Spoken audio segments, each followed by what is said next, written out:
The white marble headstones stretched across Arlington National Cemetery like a silent formation of soldiers standing eternal watch. Colonel William Iron Bill Harmon stood before one particular marker, his weathered hand resting on top of the cool stone. At 75, his back remained straight as a ramrod, a testament to decades of military discipline that had become more instinct than effort. The late afternoon sun cast long shadows across the hallowed ground, painting everything in shades of amber and gold. Bill wore his dress blues, not because protocol demanded it, but because respect did. The silver star pinned to his chest caught the light as he shifted his weight, the pain in his right knee a constant companion these days. His grandson, Tommy, 14 years old with curious eyes that reminded Bill of his son David, stood respectfully at his side. "Grandpa," Tommy said, breaking the reverent silence, "is that the medal you got in the Gulf War?" He pointed to the silver star. Bill's calloused fingers touched the medal briefly. "Yes, Desert Storm, 1991. They showed us a video about that war in history class. They talked about that tank at the museum you took me to, the special one they captured." Bill's eyes narrowed slightly. "The T-72, they call it the only one." "Yeah, the teacher said it was the first enemy tank captured intact, that it was super important." A tight smile crossed Bill's face. "Did they now?" Tommy nodded enthusiastically. "They said it helped us learn all about Russian technology and stuff." Bill took a deep breath, his gaze distant now, seeing not the cemetery but the vast desert from decades past. "You know that tank everyone admires at the museum? The truth about it is far more incredible than what they tell you." Tommy's eyes widened. "What do you mean?" Bill checked his watch. "Come on, let's find a place to sit. It's time you heard a story about war, truth, and what really happened out there in the sand." They found a bench beneath an old oak tree. As they sat, a cool autumn breeze rustled the changing leaves above them. Bill removed his service cap and placed it on his knee. "Before I tell you that story, you need to understand something. In war, there are two truths. There's the truth that happens in the sand and blood, and then there's the truth they print in books. Sometimes they're the same, often they're not." Tommy leaned forward, his attention completely captured now. "You know your father serves in special forces. That courage runs in our blood. But this story starts before David joined up. It starts with me and my crew in 1990 when the world was changing, and we were about to face the fourth largest army on the planet. Fort Hood, Texas, sprawled across the landscape like its own small city. The massive military installation hummed with activity as the summer of 1990 brought sweltering Texas heat that made the air shimmer above the tarmac. Captain William Harmon stood in the shade of the motor pool, watching as his tank crew performed maintenance on their M1A1 Abrams. At 52, Bill was older than most captains, his promotion track slowed by his tendency to speak his mind to superior officers. But what he lacked in political acumen, he made up for in tank warfare expertise. "Martinez, how's that gun looking?" Bill called out to his gunner, Sergeant Ray Martinez. Ray Martinez popped his head out of the turret, sweat glistening on his forehead. At 32, the Mexican-American from San Antonio had the steady hands of a surgeon and eyes like a hawk. "Clean as my abuela's kitchen on Sunday, Captain. Just finishing the bore evacuator check now." "Good. Sullivan, how's our baby's heart doing?" Specialist Charlie Doc Sullivan, the 24-year-old driver from Boston with Irish roots so strong, his accent appeared when he got excited, patted the front slope of the tank affectionately. "The turbine's purring, sir. 1,500 horses, ready to run." Sullivan had been pre-med before joining the Army, earning him the nickname Doc, despite being a tank driver. His medical knowledge had come in handy more than once during training accidents. From beneath the tank emerged Sergeant Dwayne Williams, their loader. The powerfully built former college football player from Detroit grunted as he slid out from under the massive vehicle. At 28, Williams could load the 120mm main gun faster than anyone else in the battalion, his record standing at 2:35 seconds from round in hand to ready to fire. "Tracks are good, Captain, but we've got a slight hydraulic leak on the right tension idler. Nothing major, but I'd like to get it checked before our field exercise tomorrow." Bill nodded. "Get Specialist Rodriguez to look at it. I want this tank ready to roll in 2 hours." His crew was the best in the battalion, possibly in the entire regiment. They'd won the Sullivan Cup tank crew competition the previous year, beating teams from across the Army. Bill took immense pride in that, having handpicked each man and trained them relentlessly. The M1A1 Abrams they commanded was the most advanced main battle tank in the world. Weighing nearly 70 tons, it combined overwhelming firepower from its 120mm smooth-bore cannon with remarkable speed from its gas turbine engine. Its depleted uranium armor could withstand hits that would destroy any other tank on the battlefield. The thermal imaging systems allowed them to see in complete darkness, through smoke, and in any weather condition. But Bill knew that technology alone didn't win battles. Men did. Later that afternoon, Bill gathered his crew in the small classroom attached to the motor pool. The walls were covered with technical diagrams of Soviet block tanks, particularly the T-72, the main battle tank of the Iraqi army. "Gentlemen, tomorrow's exercise is going to be different," Bill began, pacing in front of the chalkboard. "Battalion wants us running standard maneuvers. I've got something else in mind." Williams raised an eyebrow. "You going off book again, Captain?" "The book was written by people who haven't faced what we might be facing soon," Bill replied. He pointed to the diagram of the T-72. "The 4th Infantry Division ran into these in limited numbers in Vietnam. I saw what they could do. Don't let anyone tell you these are inferior machines. In the right hands, they're deadly." Sullivan leaned forward. "But our Abrams outclasses them in every category, right?" "On paper, yes. But wars aren't fought on paper." Bill took a piece of chalk and circled the T-72's autoloader system. "This gives them a rate of fire comparable to ours, even with Williams here breaking records.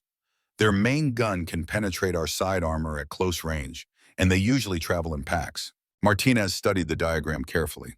"So what's the plan, Captain?" "Tomorrow we're going to practice fighting with degraded systems." Bill let that sink in. No thermal imaging, no laser rangefinder, no ballistic computer, just the basic optical sight and your trained eyes, Martinez. A chorus of groans filled the small room. "That's Stone Age tanking, sir," Williams complained. "It's survival," Bill corrected. "In Vietnam, we lost electronics all the time. Humidity, damage, power failures. When that happens, you need to know how to fight with what's left." "Vietnam was a different war, different equipment," Sullivan pointed out. Bill's expression hardened slightly. "The fundamentals never change. Trust me on this. I've seen what happens when crews rely too much on technology." They spent the next hour reviewing manual gunnery procedures, calculating range by sight, and estimating lead for moving targets without computer assistance. Bill pushed them hard, drilling them on procedures most modern tank crews rarely practiced. As they were finishing, a lieutenant colonel appeared in the doorway. Thomas Reynolds, the battalion commander, surveyed the room with barely concealed disdain. "Captain Harmon," Reynolds said, his voice clipped and formal. "A word outside, please." Bill nodded to his crew to continue and followed Reynolds into the Texas heat. Reynolds was 42, West Point educated, with ambition that practically radiated from him. His uniform was always immaculate, his appearance regulation perfect. He had never seen combat but had risen quickly through the ranks, through staff positions in Washington. "Captain, I understand you're altering tomorrow's training plan," Reynolds said without preamble. "Just supplementing it, sir," Bill replied evenly. "My crew will complete all required maneuvers. Your job is to follow the training schedule as written, not improvise your own curriculum." Bill met Reynolds' gaze directly. "With respect, sir, my job is to ensure my crew is prepared for any combat situation they might face. Your Vietnam experience doesn't make you special, Harmon. It makes you outdated." Reynolds' voice carried a note of condescension. "This is a modern army with modern tactics. We follow doctrine. Doctrine written by those who've never heard the sound of their own tank being hit," Bill said, his voice low but intense. Reynolds' face flushed slightly. "That's enough, Captain. Tomorrow you will follow the established training plan to the letter. That's an order." He turned on his heel and walked away before Bill could respond. Bill watched him go, a familiar frustration rising in his chest. Reynolds represented everything that troubled him about the modern Army leadership. Too many officers more concerned with checking boxes than preparing soldiers for the brutal realities of combat. Back inside, his crew looked up expectantly. "Change of plans?" Martinez asked. Bill closed the door. "No change. We train my way tomorrow." He looked at each man in turn. "Just keep it quiet." That evening, Bill sat alone on the small porch of his modest on-post housing, nursing a glass of bourbon. The photo album on his lap was worn at the edges, the plastic sleeves yellowing with age. He turned to a page containing a faded photograph of a beautiful woman with dark hair and a bright smile. Sarah, his wife, had passed away from cancer 5 years earlier, leaving him alone except for their son David. The next photo shows David in his army dress uniform at his Ranger School graduation. The resemblance between father and son was striking. Same determined jaw, same intense eyes. But David had chosen a different path in the Army, joining Special Forces instead of the armor branch. They were both too stubborn to admit how similar they really were. Bill hadn't spoken to David in nearly 6 months, their last conversation ending in an argument about Bill's retirement plans or lack thereof. David believed his father should move on from the military, find some peace in civilian life. Bill couldn't imagine himself anywhere else. The Army was his life, tanks were his passion, and his crew was his family now. He took another sip of bourbon, feeling the familiar warmth spread through his chest. Tomorrow's training would ruffle feathers, but he knew in his bones it was necessary.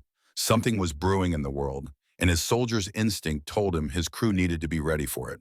The telephone rang inside, its shrill tone cutting through the quiet evening. Bill closed the album and went to answer it. "Harmon," he said gruffly. "Captain Harmon, this is Colonel Jensen from Regiment." The voice on the other end was tense, businesslike. "There's a battalion staff meeting at 0600 tomorrow. All company commanders are required to attend." "Yes, sir. May I ask what this is about?" There was a brief pause. "Iraq has invaded Kuwait. Things are developing rapidly. Be there at 0600 sharp." The line went dead. Bill slowly replaced the receiver, his mind racing. Iraq invading Kuwait meant oil, meant strategic interest, meant American involvement was almost certainly coming. He looked at the bourbon glass in his hand, then set it down untouched. He needed a clear head now. He picked up the phone again and dialed Martinez's barracks. "Sergeant Martinez, this is Captain Harmon. Call the crew, we're doing our training tonight instead. Meet at the motor pool in 30 minutes. The night training session proved prophetic. 2 weeks later, Bill stood with his entire tank company in the battalion assembly area as Colonel Reynolds addressed them. The summer heat was relentless, and the formation of soldiers stood at rigid attention despite the sweat pouring down their faces. "The President has ordered Operation Desert Shield to begin," Reynolds announced, his voice carrying across the assembly area. "Our division will be deploying to Saudi Arabia as part of the coalition forces to defend against potential Iraqi aggression." A murmur ran through the formation despite the discipline of the soldiers. "Preparation for deployment begins immediately. Company commanders will receive detailed orders following this formation. We ship out in 10 days. Bill felt a complicated mix of emotions. The soldier in him was ready, had been ready for this moment his entire career. But another part, the part that remembered the realities of combat from Vietnam, felt a heaviness settle in his chest. He looked at the faces of the young soldiers around him, many who had never seen combat, and wondered how many would return changed or not return at all. After dismissing the formation, Reynolds called the company commanders to the battalion headquarters. The room was buzzing with activity as staff officers prepared maps and orders. "Gentlemen," Reynolds began once everyone was seated, "1st Brigade will deploy as the lead element. Our battalion will follow 2 weeks later as part of the main force buildup." Bill leaned forward. "Sir, my company is ready to go with the first wave. We've been training for this." Reynolds gave him a dismissive look. "The deployment order is set, Captain. Alpha and Bravo companies will go with 1st Brigade. Your Charlie company and Delta will follow with the main battalion." Bill felt his jaw tighten. Being held back meant his company would miss the initial deployment, possibly miss the action entirely if the situation resolved quickly. Before he could protest further, the door opened and a major from division staff entered. "Colonel Reynolds," the major said, "Division needs experienced tank commanders to stay behind as trainers for the National Guard units being activated. They've specifically requested Captain Harmon based on his combat record." Bill felt as if he'd been punched in the gut.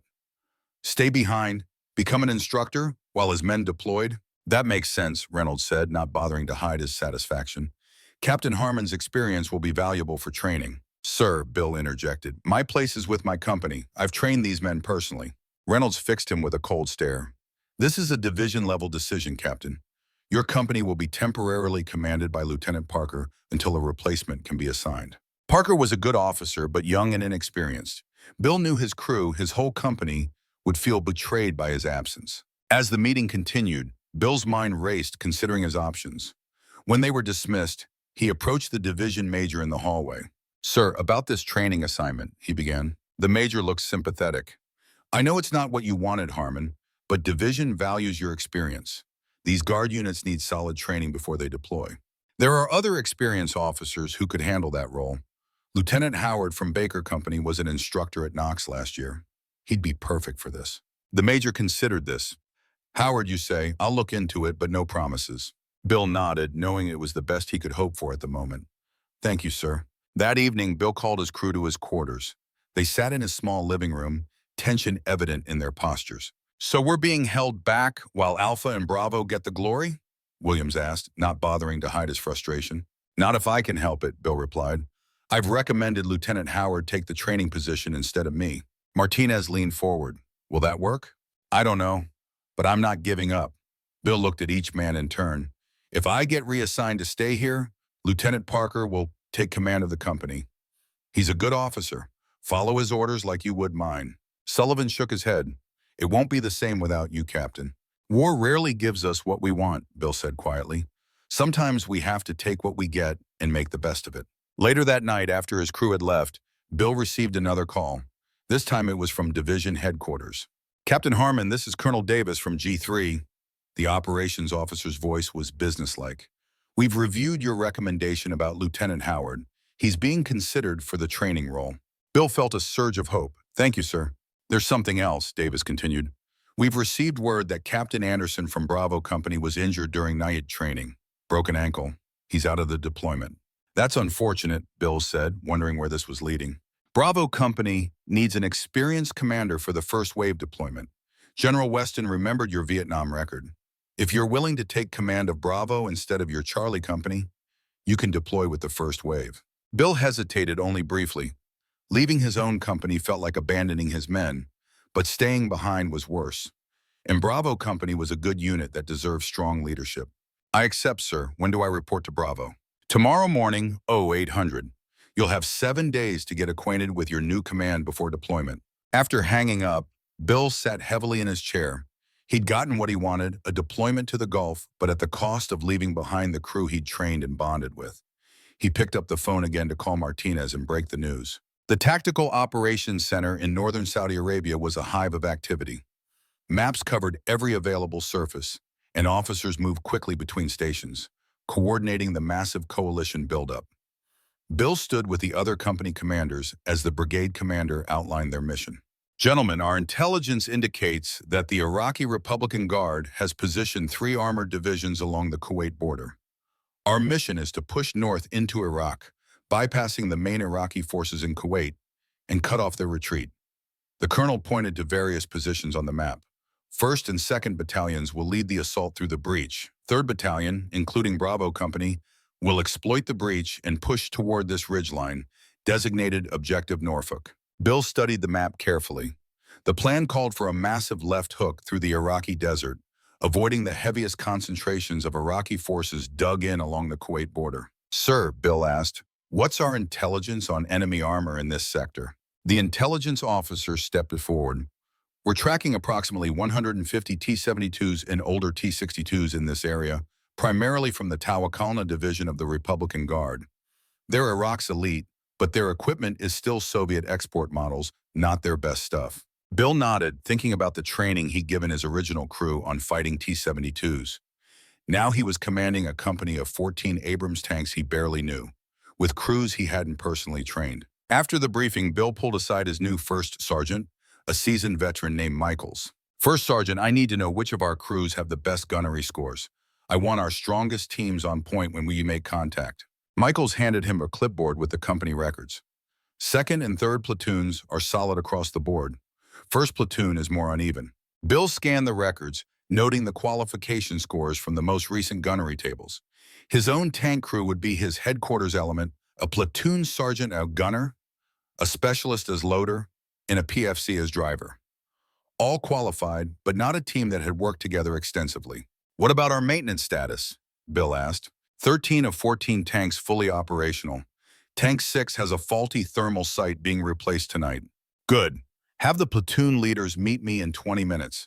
I want to review our tactical SOPs before tomorrow's rehearsal. As Michaels left to gather the lieutenants, Bill noticed a familiar face entering the TOC, Colonel Reynolds. His former battalion commander spotted him and walked over. Captain Harmon, I heard you managed to weasel your way into the first wave deployment. Bill kept his expression neutral. Just serving where I'm needed, sir.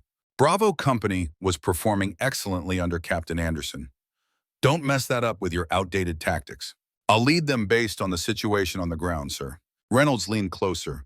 The situation on the ground will require strict adherence to doctrine and the operation order. Is that clear, Captain?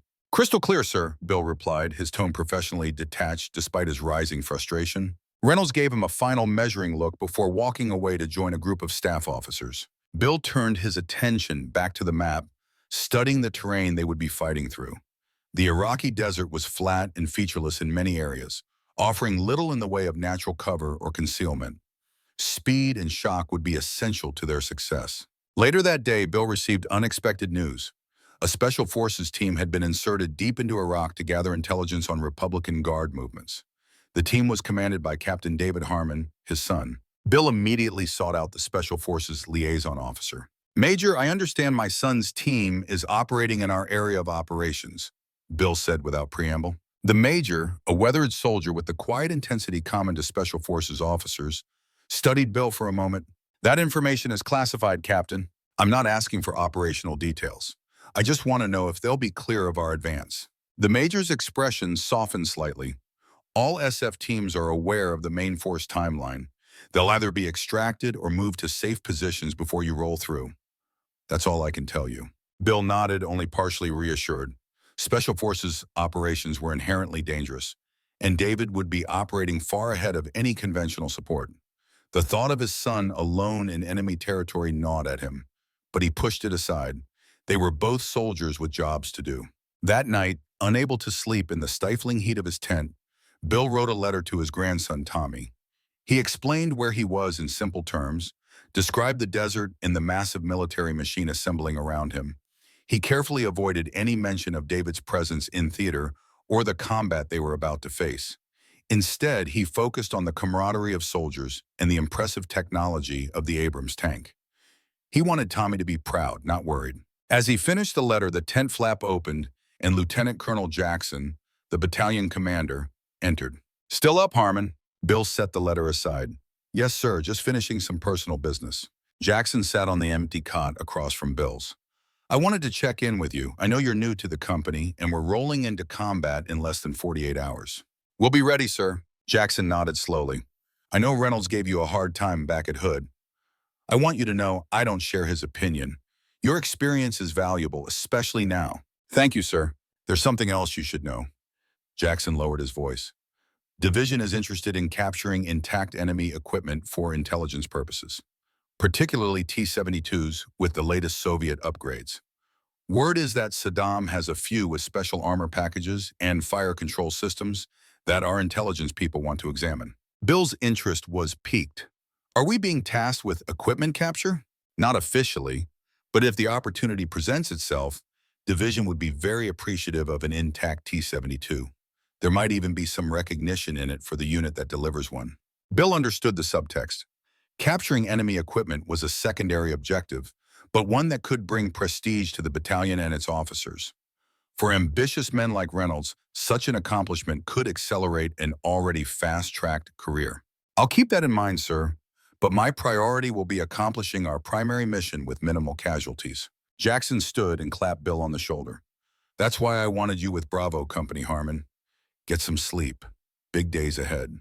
2 days later, Bill stood in the commander's hatch of his M1A1 Abrams, call sign Bravo 66, as the massive formation of tanks and Bradley fighting vehicles moved north across the Saudi border into Iraq. The attack had begun at U-400, and now, as dawn broke, he could see the vast desert stretching before them, occasional oil wells burning on the horizon, sending plumes of black smoke into the sky. The company radio crackled with position reports and updates. So far, they had encountered minimal resistance, primarily from isolated Iraqi observation posts that quickly surrendered when faced with the overwhelming firepower of the American armored force. "Bravo 6, this is Bravo 1, came the voice of Lieutenant Parker, his first platoon leader. "Visibility dropping with increasing dust. Request permission to switch to tactical column." "Bravo 1, this is 6, approved. All elements maintain 50-meter spacing, weapon systems oriented to sectors." Bill scanned the horizon through his binoculars. The fine dust was indeed reducing visibility, a common challenge in desert operations. He dropped down into the turret to check the thermal imaging system, which could penetrate the dust to some extent. "Johnson, how's our thermal looking?" he asked his gunner, Sergeant Johnson. "Crystal clear, sir. I can see Bravo 1's formation about 800 meters ahead." "Good. Keep scanning our right flank. Intelligence says there might be Iraqi armor dug in along that ridge." Bill had been pleasantly surprised by his headquarters crew. Though they hadn't worked together before, they were all competent and responsive. Johnson, in particular, was an excellent gunner with 4 years of experience. The column continued north for several hours, the monotony broken only by occasional radio calls and the constant vigilance required of all crew members. By midday, they had reached their first phase line, a predetermined geographic coordinate where they would hold briefly to ensure the entire brigade was moving forward in coordination. As they paused, Bill received a transmission from Battalion. "Bravo 6, this is Black Hawk 6. The battalion commander's voice was tense. "SIGINT has detected increased radio traffic from Republican Guard units to your northeast. Possible armored formation moving to engage our flank. Adjust your axis of advance to grid coordinates, Tango Whiskey 456789. Scout platoon reports possible enemy armor in defensive positions. Black Hawk 6, this is Bravo 6, understood. Moving to those coordinates now." Bill quickly gathered his platoon leaders on the company net and issued new movement orders. This deviation would take them farther east than originally planned, potentially into a more contested area. But orders were orders, and if Iraqi armor was threatening the brigade's flank, they needed to address it. As they resumed movement, the sky darkened unnaturally. At first, Bill thought it was just more dust, but soon realized it was something worse. A Shamal, one of the region's notorious dust storms, was rapidly developing. Within minutes, visibility dropped to less than 100 meters, and even the thermal systems were struggling to penetrate the dense clouds of sand and dust. "All Bravo elements, this is Bravo 6. Reduce speed to 10 kilometers per hour. Maintain formation integrity. Report any loss of visual contact immediately." The storm intensified as they pushed northeast. Radio communication became sporadic, with static interrupting transmissions. Bill's concern grew as he realized their formation was becoming fragmented in the blinding conditions. "Bravo 1, this is 6. Report position." Silence. "Bravo 1, this is 6. Radio check over." After several seconds, a broken transmission came through. "6, this is 1. We're position, lost visual. 3rd platoon." The transmission dissolved into static. Bill made a quick decision. "All Bravo elements, this is 6. Rally at last known phase line. I say again, are you return to last known phase line and establish defensive positions until storm abates." He ordered his driver to turn the tank around, using the GPS to navigate back to their previous position. As they moved slowly through the swirling dust, a sudden explosion rocked the ground to their left. "Contact left!" shouted Johnson, swinging the turret toward the sound. Through the thermal sight, Bill could make out the heat signature of what appeared to be a burning vehicle about 500 meters away. "Driver, halt! Gunner, identify target." Johnson peered intently through the thermal sight. "Sir, I think it's one of ours. Bradley's silhouette." Bill's blood ran cold. "Any movement around it?" "Negative, sir. Wait." Johnson adjusted the magnification. "I'm seeing multiple heat signatures, small, probably dismounts, moving away from the vehicle to the north. Infantry, ours or theirs?" "Can't tell, sir. They're carrying weapons, but in this visibility." Bill keyed his radio. "Any Bravo element, this is Bravo 6. We have a possible friendly Bradley down at Grid Tango Whiskey 443782, responding to provide support. Any units in the vicinity, acknowledge." No response came through the static-filled radio. "Sir," his driver called up, "GPS is fluctuating. I think the storm is affecting the signal." Bill made another quick decision. "Driver, move toward that burning vehicle, 5 kilometers per hour. Johnson, keep your eyes on those dismounts. Michaels, load heat." He wasn't sure what they were facing, but the high-explosive anti-tank round would be effective against most threats they might encounter. As they crept forward through the dust storm, Bill felt increasingly isolated. The normal chatter of battalion and company radio nets had faded to occasional bursts of unintelligible static. The storm had effectively cut them off from the rest of the force. The burning Bradley came into view through the swirling dust, its distinctive silhouette unmistakable despite the damage. It had taken a hit to the right side, probably from an RPG or recoilless rifle, and was now burning steadily. "Circle left." Give us some distance, Bill ordered. Johnson, keep scanning for targets. As they moved around the stricken vehicle, Johnson suddenly called out, "Contact! 3 o'clock, 700 meters. Tank silhouette." Bill dropped down to look through the commander's sight. Through the thermal imaging, he could make out the distinct shape of a tank, its engine heat signature showing clearly despite the dust. "Identify," he ordered, though he already suspected what they were seeing. "T-72, sir, it's just sitting there, not moving." "Any others?" Johnson scanned carefully. "Negative, just the one that I can see." Bill considered the situation. A lone T-72, possibly part of the force they had been sent to intercept, now separated from its unit by the same storm that had scattered the American formation. If they could disable it without destroying it completely, his train of thought was interrupted by movement near the burning Bradley.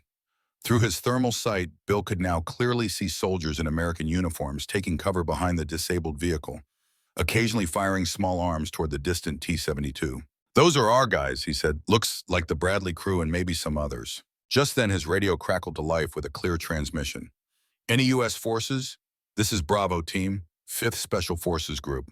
We are taking fire from enemy armor at Grid Tango Whiskey 443785.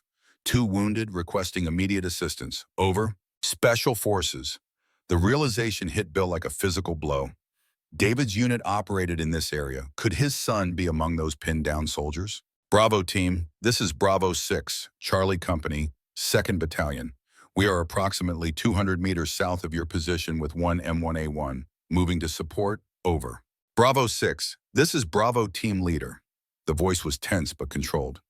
"Be advised we have at least 1 T-72 to our north and possibly infantry support.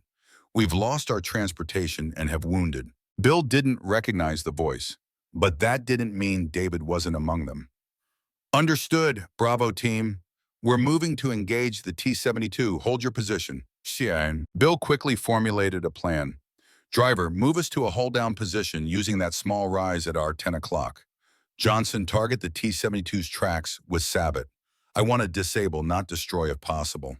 "Sir?" Johnson questioned, surprise evident in his voice. "Division wants intact enemy equipment," Bill explained, not mentioning his personal concern for the Special Forces team that might include his son. "If we can disable it without cooking off the ammo, we might have our trophy." They maneuvered carefully into position, using a slight elevation in the desert floor to present a minimal target while keeping their main gun trained on the T-72. From this position, they could fire without exposing their hull to return fire. "T-72 still stationary, sir," Johnson reported. "I have a clear shot at the left track assembly." "Fire when ready," Bill ordered. Johnson squeezed the trigger. The Abrams rocked back slightly as the 120mm gun roared, sending the depleted uranium penetrator downrange at over 5,000 feet per second. Through the thermal sight, Bill watched the round strike precisely where intended, shearing through the T-72's left track and road wheels. "Target hit," Johnson called out. "Track destroyed. Tank immobilized." Before they could assess further damage, the T-72's turret began to swing toward them, its own 125mm gun seeking a target through the dust storm. "Back up now," Bill ordered. His driver immediately reversed, moving them behind the protective rise, just as a round from the T-72 screamed overhead. "So much for capturing it intact," Johnson muttered. "We still might," Bill replied. "Gunner, target their main gun. Loader, heat round." The loader slammed a new round into the breech. "Up!" Johnson carefully aligned the sight. Target acquired. "Fire!" Another deafening report, and the heat round streaked toward the T-72. The explosion illuminated the dust like lightning as the round struck the T-72's turret ring. "Hit! Turret traverse damaged," Johnson reported excitedly. "I think we've jammed it." Bill watched through his sight as the T-72's turret stopped moving at an awkward angle. The tank's engine was still running, evidenced by its heat signature, but it was now both immobilized and unable to bring its main gun to bear effectively. "All right, let's check on that Special Forces team," Bill ordered. "Driver, move us toward the Bradley. Gunner, keep your sight on that T-72. If it so much as twitches, put another round through its engine block." They approached the burning Bradley cautiously. As they drew closer, several soldiers emerged from cover, one waving his arms to signal them. Bill ordered his driver to halt, then opened his commander's hatch, despite the swirling dust. "Captain Harmon, Charlie Company," he called out. "Are you Bravo Team?" A figure approached the tank, face covered with a chamois against the dust. "Captain Miller, 5th Group, thanks for the assist." Bill's heart both sank and soared simultaneously. Not David, but still Americans who needed help. What's your situation, Captain? Two wounded, one serious. We were exfiltrating when the storm hit. Bradley crew picked us up. Then we got hit by that T-72. Been playing cat and mouse for the last hour. How many personnel total? 4 from my team, plus 3 from the Bradley. The vehicle commander didn't make it. Bill made a quick decision. We need to get your wounded out of here. Load them onto our tank. We'll head back to the rally point, where we should find the rest of my company. As Miller's men began carefully moving the wounded, Bill's radio suddenly came to life with multiple transmissions. The storm was beginning to abate, and communication was being restored. Bravo 6, this is Black Hawk 6. The battalion commander sounded concerned. Report status immediately. Black Hawk 6, this is Bravo 6. We've engaged and disabled one T-72, currently assisting a Special Forces team with wounded. Request medical evacuation at rally point. Understood, Bravo 6. Be advised, Battalion Tactical Operations Center shows multiple enemy armor elements converging on your position.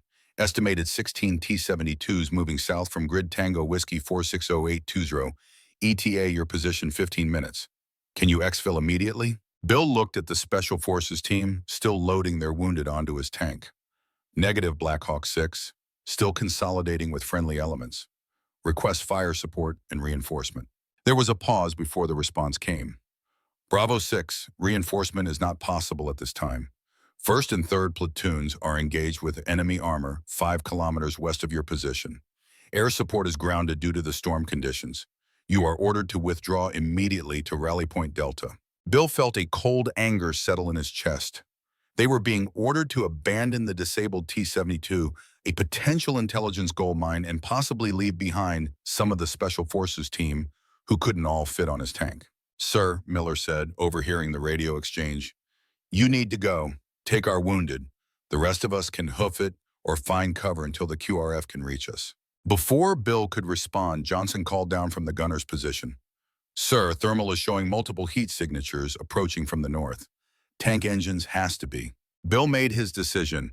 Black Hawk 6, this is Bravo 6. We will delay the enemy advance to cover the evacuation of wounded personnel.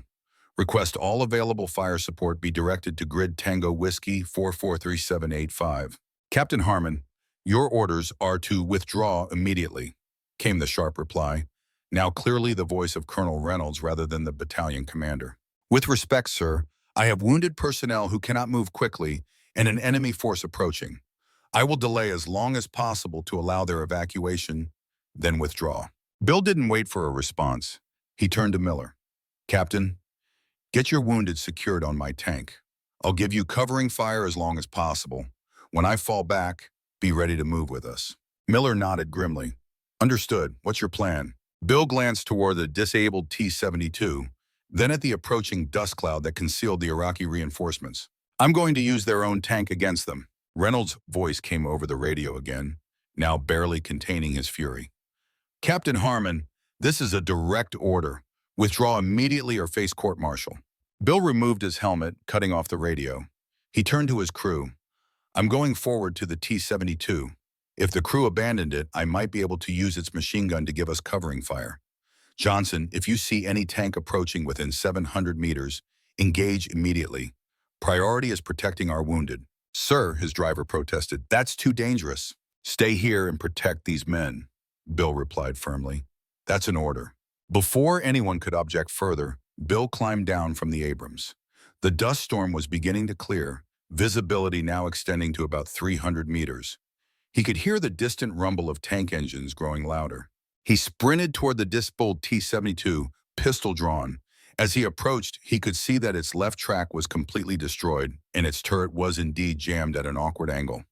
The commander's hatch was open, suggesting the crew had abandoned the vehicle when it was disabled. Bill climbed carefully onto the unfamiliar tank, aware that booby traps were a possibility. Finding none, he dropped into the commander's position and quickly surveyed the interior. The T-72's autoloader had jammed mid-cycle, a 125mm round still visible in the mechanism. The control panel was still powered, indicating the engine was running. He located the commander's machine gun controls and swung the 12.7mm NSV heavy machine gun toward the approaching Iraqi forces. Through the sight, he could now make out the shapes of multiple T-72s advancing in a wedge formation about 1,000 meters away and closing. Bill opened fire, sending a burst of heavy machine gun rounds toward the lead tanks. He knew it wouldn't penetrate their armor, but it might force them to button up and slow their advance, buying precious time for the wounded to be evacuated. After expending half the belt of ammunition, he heard the distinctive sound of an M1A1's main gun firing. Johnson had engaged the approaching tanks. Bill used the momentary distraction to exit the T-72 and sprint back toward his Abrams. As he ran, a round from one of the Iraqi tanks struck near the T-72, the explosion throwing him to the ground. His ears ringing, Bill pushed himself up and continued running as more rounds impacted around him, sending geysers of sand into the air. He reached his tank and climbed aboard, finding the Special Forces wounded secured on the back deck, tied down with ropes and straps. "All set, Captain," Miller reported. "My other men are ready to move alongside." Bill nodded and pulled his helmet back on, immediately hearing Reynolds' voice still demanding his withdrawal. He ignored it and addressed his driver. "Back us up slowly. We need to keep our front toward the enemy." Johnson continued engaging targets of opportunity. The Abrams began to reverse as Johnson fired another round, striking one of the advancing T-72s and causing it to erupt in flames. "Black Hawk 6, this is Bravo 6, Bill transmitted. "We are withdrawing with wounded personnel. Enemy armor in pursuit, estimated 12 to 15 vehicles. Request immediate fire support at my position." This time, it was the battalion commander who responded. "Bravo 6, artillery is being directed to your coordinates now. Danger close. Adjust fire as needed." Within minutes, the first artillery rounds began falling among the advancing Iraqi tanks. The 155mm shells created havoc in their formation, destroying one tank outright and forcing the others to maneuver erratically. Bill continued directing their withdrawal, maintaining a fighting retreat as they moved toward the rally point. Johnson managed to destroy 2 more T-72s before they were out of effective range. As they approached the rally point, Bill could see the rest of his company forming a hasty defense perimeter. Lieutenant Parker spotted them and directed them into the formation. "Captain," Parker called as Bill's tank took position. "We thought you were gone. Colonel Reynolds is furious." "We'll sort that out later," Bill replied. "We have wounded that need immediate evacuation." The Special Forces wounded were quickly transferred to a medevac helicopter that arrived shortly after. Captain Miller approached Bill as the helicopter departed. "I don't know what's going to happen with your chain of command," Miller said quietly. "But you should know I'll be reporting your actions directly to SOCOM. You saved my men today." Bill nodded, watching as Reynolds' vehicle approached across the desert. "Just doing what needed to be done, Captain." Miller hesitated, then added, "Your son would be proud. David speaks highly of you." Bill's head snapped around. "You know David? We trained together at Bragg. He's operating about 40 clicks north of here with another team." Miller smiled slightly. Same stubborn dedication to his men must run in the family. As Reynolds' vehicle screeched to a halt nearby, Bill felt a weight lift from his shoulders despite the confrontation to come. David was alive, operating somewhere in this vast desert. And perhaps, just perhaps, they weren't so different after all. Reynolds stormed toward him, face flushed with anger. "Captain Harmon, you directly disobeyed a lawful order in combat. I'm relieving you of command, effective immediately." Bill met his gaze steadily. "Sir, with respect, I made a tactical decision to ensure the safety of wounded American personnel. A decision that resulted in no loss of American lives and the destruction of at least 4 enemy tanks." "That's not your call to make," Reynolds shouted. "The battalion battle plan required your immediate withdrawal. Instead, you endangered your vehicle and crew on an unauthorized mission." The battalion commander's vehicle arrived at that moment, and Lieutenant Colonel Jackson stepped out, his expression unreadable as he approached. "Colonel Reynolds," Jackson said calmly, "I've just received a priority transmission from Division. They're very interested in the T-72 Captain Harmon's crew disabled. Apparently, it's one of the upgraded models with the special armor package they've been looking for. They're sending a recovery team immediately." Reynolds faltered momentarily. That doesn't excuse his insubordination." Jackson looked at Bill thoughtfully. "Captain, did you know it was one of the special variants when you engaged it?" "No, sir," Bill answered honestly. "I was focused on protecting the Special Forces team." Jackson nodded slowly. "Division is quite pleased nonetheless. General Schwarzkopf himself has been briefed on the recovery operation." He turned to Reynolds. "I suggest we table any disciplinary discussions until after this operation is complete. For now, Captain Harmon will retain command of Bravo Company. Reynolds clearly wanted to protest but seemed to recognize the shifting political winds. Capturing a prized enemy asset would reflect well on the entire chain of command, including himself. Very well, he said, stiffly, but this isn't over, Harmon. As Reynolds stalked away, Jackson stepped closer to Bill. That was a gutsy move, Captain. Could have gone very badly. Yes, sir.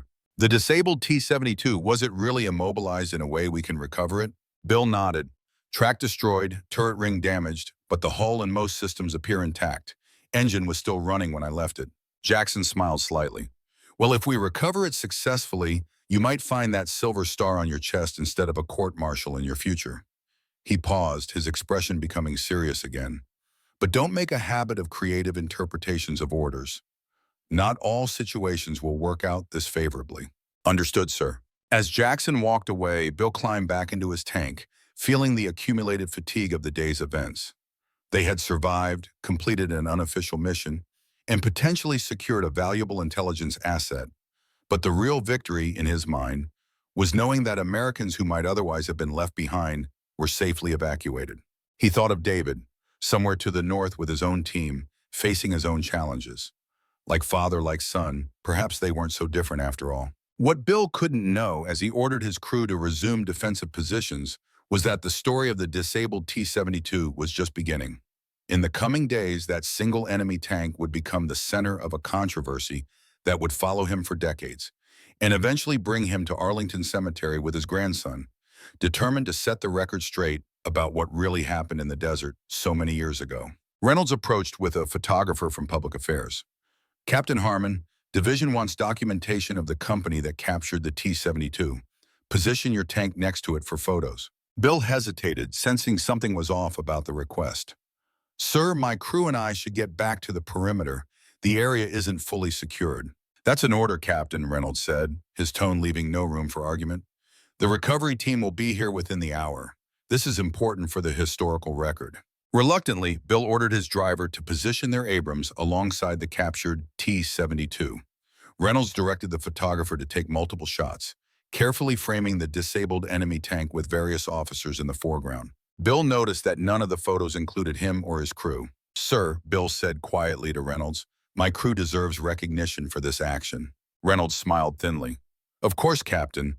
All proper credits will be assigned once we complete our after-action reports. Something in his tone suggested otherwise. As they returned to the perimeter, Bill had a sinking feeling that the truth of what happened that day might not make it into the official record. Little did he know how right he would be, or how long it would take to correct the story of what would soon be known in military circles simply as the only one. Arlington National Cemetery, 2023. So what happened after that, Grandpa? Tommy asked, leaning forward on the bench. The afternoon sun had shifted, casting longer shadows across the cemetery grounds. Did they give you credit for capturing the tank?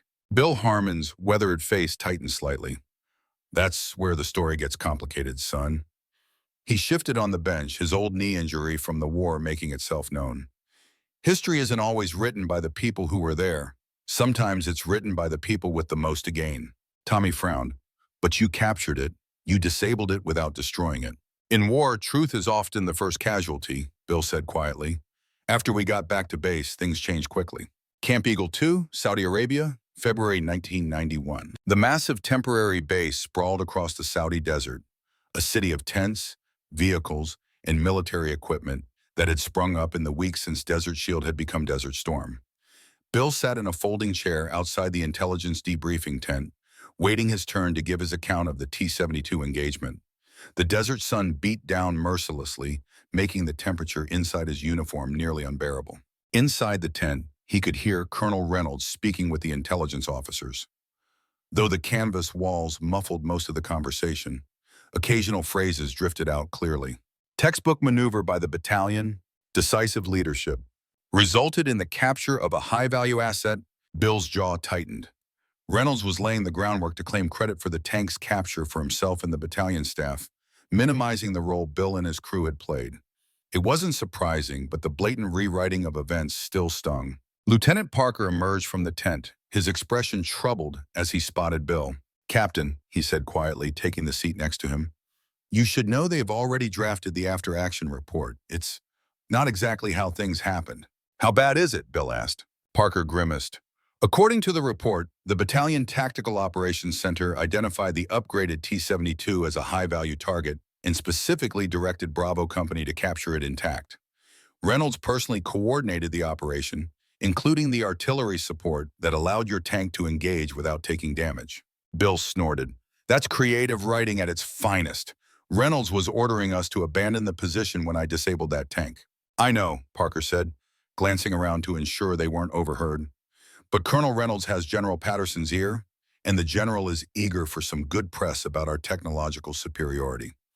Capturing an intact enemy tank plays perfectly into that narrative. Before Bill could respond, a sergeant stuck his head out of the tent. Captain Harmon, they're ready for you. Inside, 3 intelligence officers sat at a folding table covered with maps and photographs of the disabled T-72. Colonel Reynolds stood to one side, his expression neutral, but his eyes cold as Bill entered.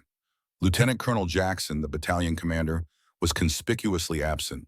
Captain Harmon, the senior intelligence officer, began, "We need your detailed account of the enemy tank's capture for our technical assessment. Please start from the moment you identified it as a potential high-value target." Bill glanced at Reynolds. Reynolds, whose slight smile confirmed what Parker had warned him about. The narrative was already established. Contradicting it directly would only make him appear petty, or worse, insubordinate. "Sir, my tank encountered the T-72 while responding to a distress call from a Special Forces team caught in the dust storm," Bill began carefully.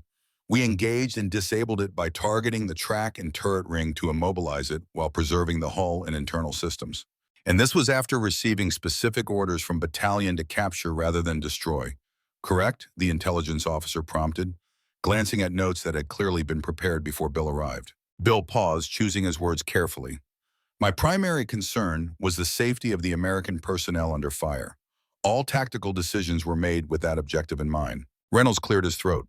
Captain Harmon executed the battalion's intent admirably, even if communication difficulties during the dust storm meant he didn't receive all the specific directives. The intelligence officer nodded, accepting this explanation without question. "And after disabling the tank, you observed that it was one of the upgraded models we've been seeking.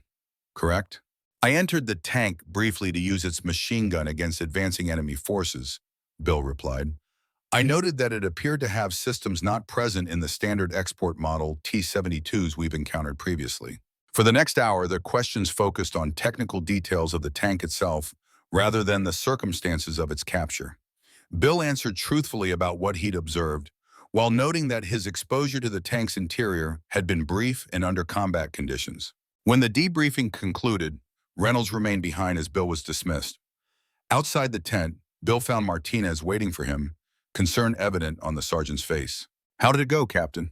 "About as expected," Bill replied grimly. "The official story is already being written, and it doesn't match what actually happened." Martinez shook his head. "The guys won't like that. We risked our necks out there." "I know. But right now, there's a bigger game being played." Bill gestured toward the intelligence tent. "That tank is a major prize, and everyone up the chain wants to be associated with its capture. So what do we do?" Bill considered the question carefully. "We do our jobs. We keep our people alive through whatever comes next. And we remember the truth, even if no one else does." Later that evening, Bill sat alone in his tent, writing in his journal. He'd maintained the habit since Vietnam, documenting his experiences not for any official purpose, but for his own sense of history.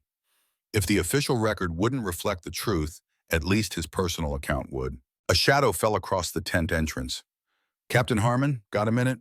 Bill recognized the voice of Captain Miller, the Special Forces officer whose team they had rescued during the dust storm. "Come in, Miller." Miller ducked inside, still dressed in his desert camouflage, but with his unit patches removed, as was common for special operators in theater. He held a bottle of contraband whiskey. "Thought you might appreciate this," he said, offering the bottle. "Not exactly regulation, but neither was saving our asses yesterday." Bill smiled slightly and produced 2 metal cups from his footlocker. "I won't tell if you won't." They sat in companionable silence as Miller poured 2 fingers into each cup. "To the tankers," he said, raising his in a toast. "And the snake eaters," Bill responded, using the affectionate term for Special Forces soldiers. After taking a sip, Miller's expression turned serious. I heard through the grapevine they're writing your crew out of the story about that T-72 capture. News travels fast. In our community, it does, especially when it involves someone saving our people. Miller leaned forward. I filed my after-action report this morning, made it very clear exactly who saved my team and how that tank was disabled. Bill appreciated the gesture, but knew it likely wouldn't change the emerging official narrative. Thank you, but Special Forces reports have a way of disappearing into classified channels. True, Miller acknowledged. But I also sent a personal letter to Colonel Matthews at SOCOM. He and my father served together in Vietnam. That letter won't disappear. I'm not looking to make waves, Miller. Just want to get my company through this war in one piece. Miller studied him for a moment. You know, your son said you'd react exactly this way. Said you always put your men ahead of yourself, even when it costs you. The mention of David had brought a mix of pride and concern to Bill's heart. Have you heard anything about his team? Only that they're operational and successful. Miller smiled slightly, which means they're deep in it, doing what they do best. They talked for another hour, sharing the easy camaraderie that develops between soldiers who face combat together. Miller eventually left, taking his contraband whiskey with him, but leaving Bill with a renewed sense of purpose. Whatever politics played out around the T-72 capture, he still had a company to lead and a war to fight. 3 days later, the division commander visited their base camp for a formal recognition ceremony. General Patterson, a silver-haired career officer with a chest full of ribbons, stood before the assembled troops flanked by his staff and local commanders. Today, the general announced, we recognize the extraordinary achievement of our forces in capturing intact an advanced enemy weapon system that will provide invaluable intelligence to our nation's defense capabilities. Bill stood with his company in formation, watching as Colonel Reynolds was called forward to receive a Bronze Star for his tactical brilliance and leadership in planning and executing the operation that led to the T-72's capture. Lieutenant Colonel Jackson, the battalion commander, received similar recognition, though Bill noted the slight discomfort in Jackson's expression as he accepted the award. When the ceremony concluded, the general approached Bill directly, surprising many of the officers present. Captain Harmon, Patterson said, extending his hand. Colonel Matthews from SOCOM sent me a rather interesting letter about your actions during the dust storm. Bill shook the general's hand, aware of Reynolds hovering nearby, his expression carefully neutral, but his eyes showing concern. Sir, I was just doing my job, Bill replied evenly.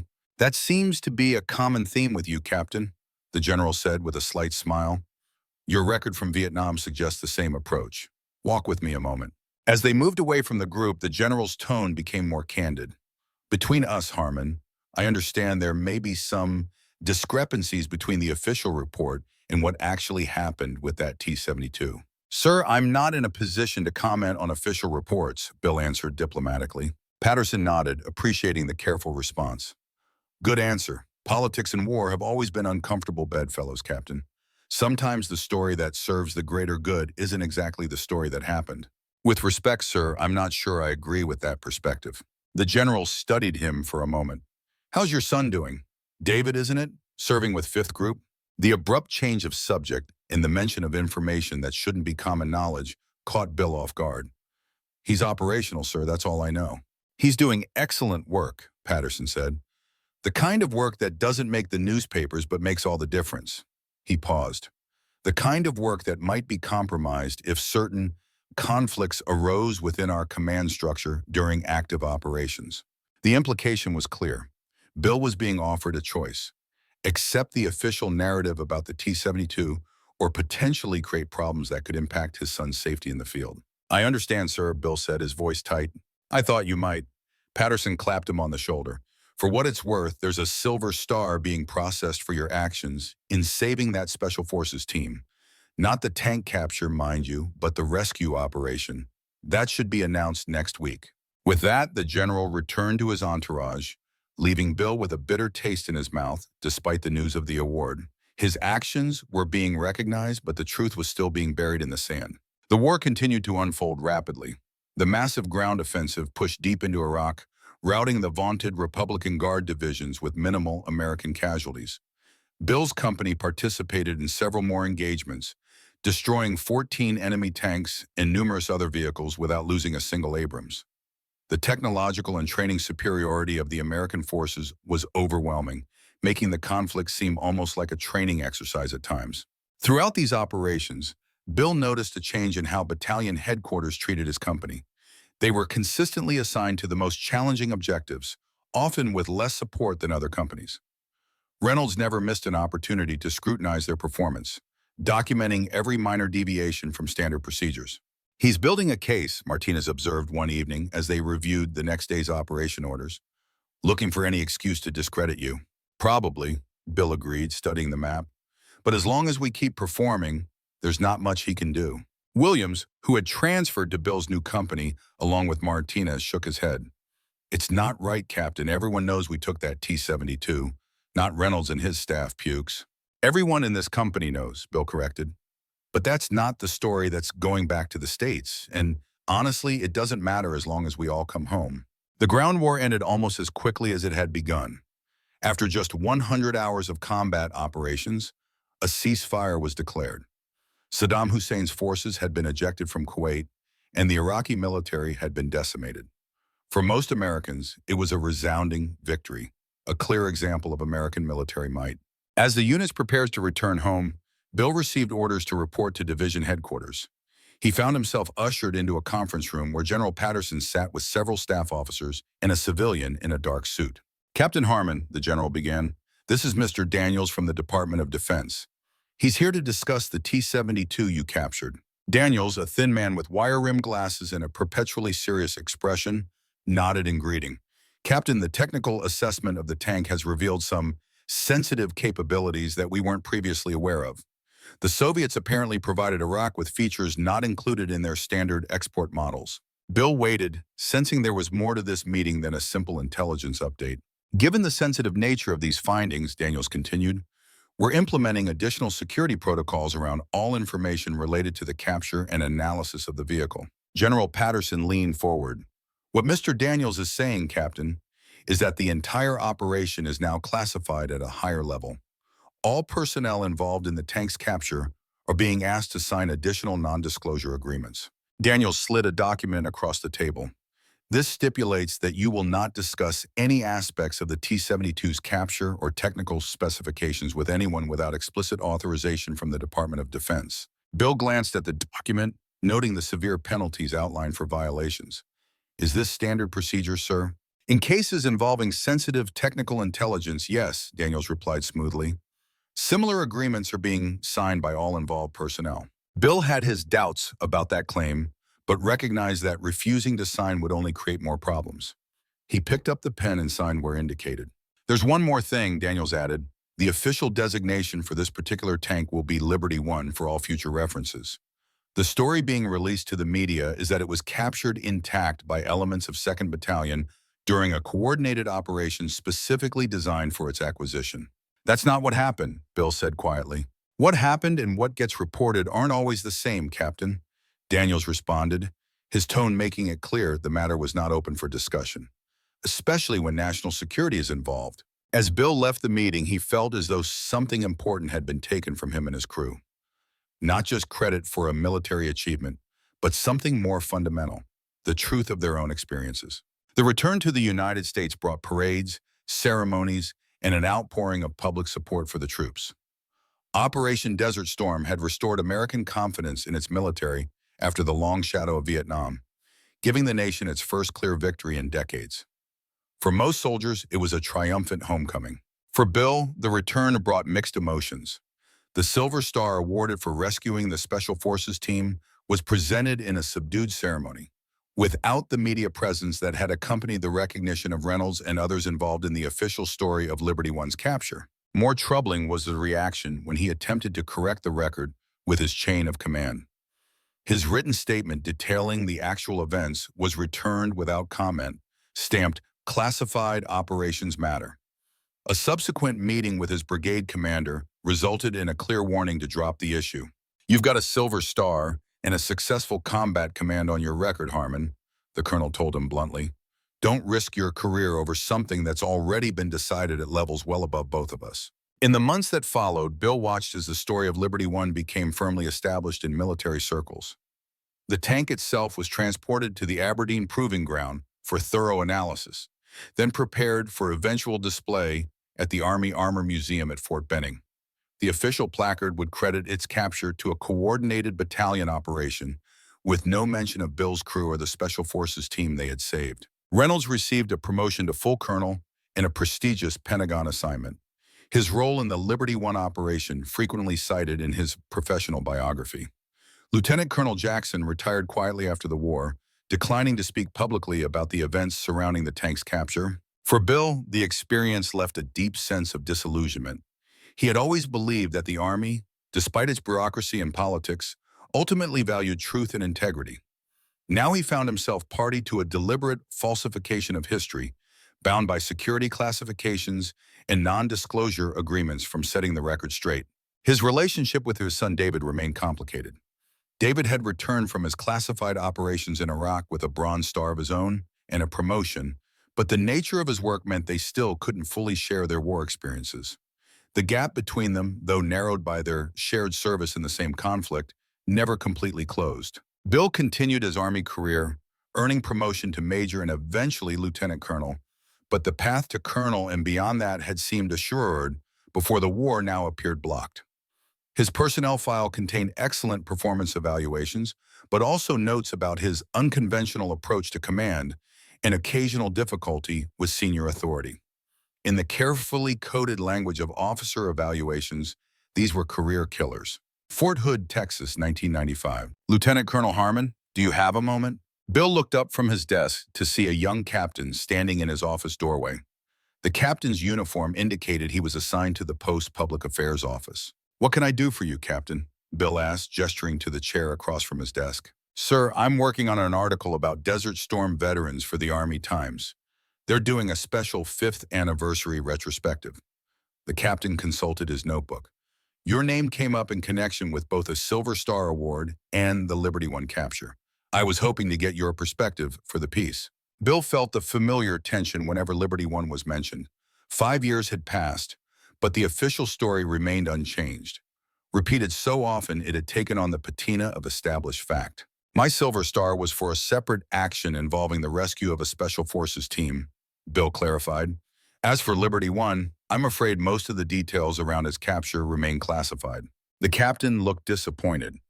But you were there, correct? Your company was involved in the operation? Captain, Bill said carefully, I signed certain agreements regarding that operation. I'm not at liberty to discuss specifics. I understand, sir, and the captain made a note. If I could ask a more general question, then what would you say is the most important lesson you learned during Desert Storm? Bill considered the question, thinking about the buried truth of Liberty One, about Reynolds' advancement built on a false narrative, about the complex political calculations that had reshaped the history of those few crucial minutes in the desert. The most important lesson, he said finally, is that in war, as in life, there are two kinds of victories. There are the victories that get recorded in history books and celebrated with parades. And then there are the quieter victories known only to those who were there when it counted. The captain nodded, writing quickly. That's a powerful perspective, sir. Would you mind if I quoted you directly? Not at all, Bill replied. Just make sure you get it exactly right. After the captain left, Bill opened his desk drawer and removed a small leather-bound journal. Inside were his personal accounts of the war, written during quiet moments between operations and in the days immediately following the ceasefire. The journal contained the truth about Liberty One and many other events from the conflict, a truth he had promised himself would eventually come to light. He had made copies of the journal, one stored in his home safe, another with his lawyer. The original would stay with him, a tangible reminder of what had actually happened in the desert, regardless of the official story. The journal represented a promise to his crew, to himself and to history, that someday the truth would be known. Not out of a desire for personal recognition, but because truth itself mattered. Because the men who fought deserved to have their actual deeds remembered, not the sanitized version created for public consumption. Washington, D.C., 1997. The Pentagon corridors seemed designed to intimidate visitors, their geometric precision and imposing scale creating an atmosphere of overwhelming institutional power. Bill, now a full colonel after a surprising late career promotion, walked these corridors with the confidence of a man who had seen far more frightening environments.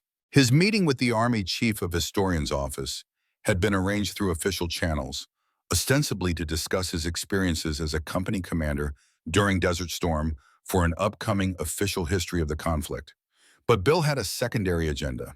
Colonel Harmon, Dr. Eleanor Winters greeted him, extending her hand.